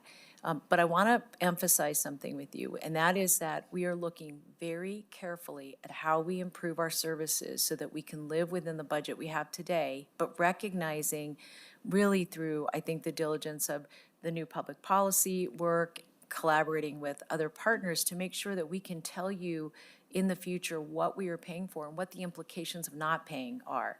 And the reason that's important is that we don't have easily searchable dashboards across the organization to say, if we invest X amount, here's the outcome that we're going to get that's easy for you and the public to see. And we know that we have to get there even though our budgets are constrained, that we want to be as rigorous and disciplined as we can with public dollars. What that means is that as we get through this budget, what we're going to be looking at as we learn over the coming year what the needs of the organization are, starting early as we did this year with the budget process, we will be coming back to you with what we think will be necessary to be able to continue to provide the services that you demand of us and frankly that our community deserves. That is to say that at some point we will have to talk about additional revenue. We are not doing that this budget process because I want to assure you that we're making the internal progress that we need to make to frankly make sure that we're running operations as efficiently and effectively as we can so that when you talk to the voters, if you choose as a commission to do that, you'll have a plan. You'll know what we're asking people to pay for and invest in. And frankly, you'll feel confident if that's a decision you make in this organization and for the public because you'll know as much as we know about how to make improvements to the way we provide services. So I again want to say thank you to you all. Your attentiveness has been really appreciated, and I know not all of your colleagues were able to join us, but they can watch all 5 hours at a later time, and we'll encourage them to do that. So thank you very, very much. And if you have any other questions, we're happy to stand for questions now or to address them one-on-one.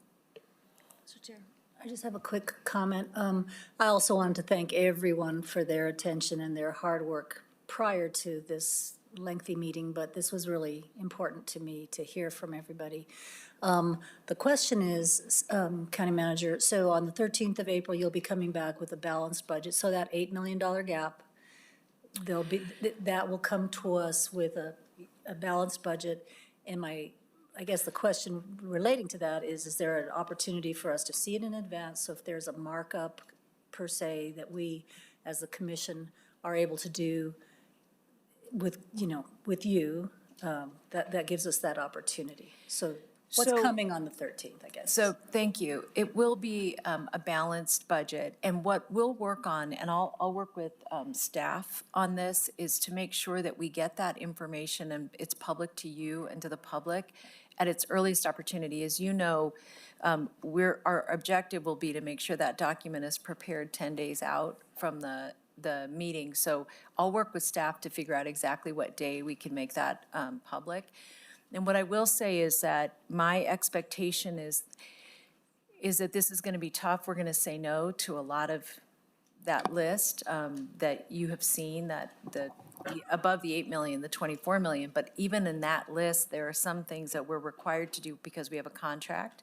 We're required to do because it's a regulatory directive or state law or something that prioritizes those asks. And so what I anticipate us doing is looking at some one-time dollars for reoccurring, even though that's not good public practice, but to get us through a year so that, again, you have the opportunity to make decisions about how you'd like to proceed. And in some areas, using what we would normally not use for recurring dollars that are in fact recurring dollars. And so we're going to come back to you and say, here's what we think we can do over the next 2 years. And as I said before, we won't be bringing any recommendations for increases to any contracts because we're not able to do that this year. We've been very public with all of our partners about that because we know that this is such a tough time that everybody who doesn't get a raise this year is going to be moving backwards, and that's something we're going to have to think about for the future as well. But you'll have it as early as we can make that, and I'll send out a note letting you know what date we think that will be. Thank you. Thank you. Thank you, Mr. Chair. Thank you, Mr. Chair. And yeah, big kudos to all the staff. I know that I spoke to the county manager last night, and I know that you all were working late to have everything prepared. And present all the great information that you did today, and all the staff. It was really wonderful just kind of hearing what each department's doing and how you're doing it, what's working, what's not working. Really interesting material, and I'm looking forward to reviewing this again to kind of think through some of what was said.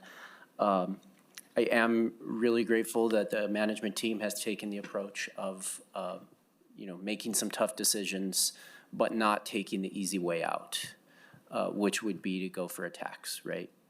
And I think we saw that earlier this week when, other partners in the region have tried that approach. And I think that in this time, as you mentioned yourself, County Manager, at the beginning of the meeting, people are really struggling in our community. And those are our workers too, right? Our employees are a part of that, right? They're we're all going to the gas pump and getting that sticker shock. And so, of course, we're absorbing that shock as well as an organization. Our fuel costs, our insurance costs, our contracts for tech, right? All those things are going up, which everyone's experiencing. So it is a national problem, and absolutely we're going to have to continue to evaluate that. But I'm not convinced that we're there yet, that we have sufficiently wrung out the sponge of every last drop that we can go to the public and confidently say, we've done everything we can. I don't think we're there yet. And so I appreciate that the management team has heard that and has operationalized that to really look for savings, look for opportunities, and look for areas that are maybe less conventional. But I will say, for me, we have now balanced the budget 3 years in a row on on non-recurring dollars to varying extents. And I'm going to want to take a very close look at what that is this year. Because every year we've said, we'll build it in next year. And then the next year comes and it's, the same or even worse.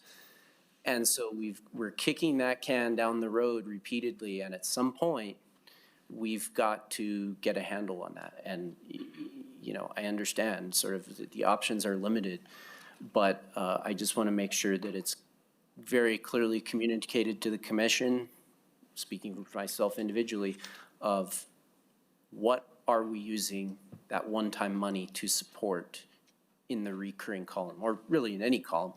But I just think that's really important, because I think we can get ourselves way out ahead of our skis in a very tricky situation. And,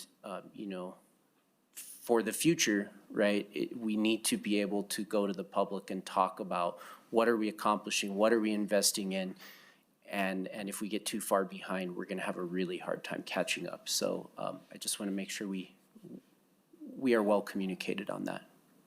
You bet. We hear you loud and clear.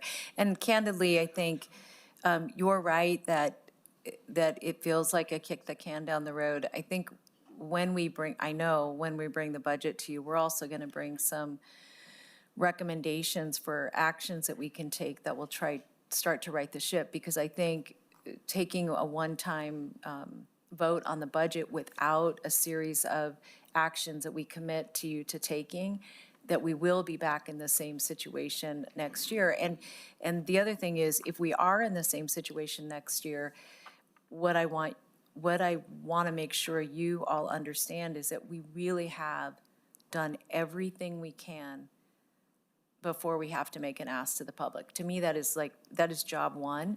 And that we are putting in place guidelines and policies that will help us make sure that we really, not just that we're looking in the cushions for resources, but we're, frankly, flipping over every cushion, because what it means is that we're thinking about our operations structurally in a different way. So some of those actions we've taken this year, for example, changing the Office of Budget to include policy so that we're able to more broadly serve the commission and the public.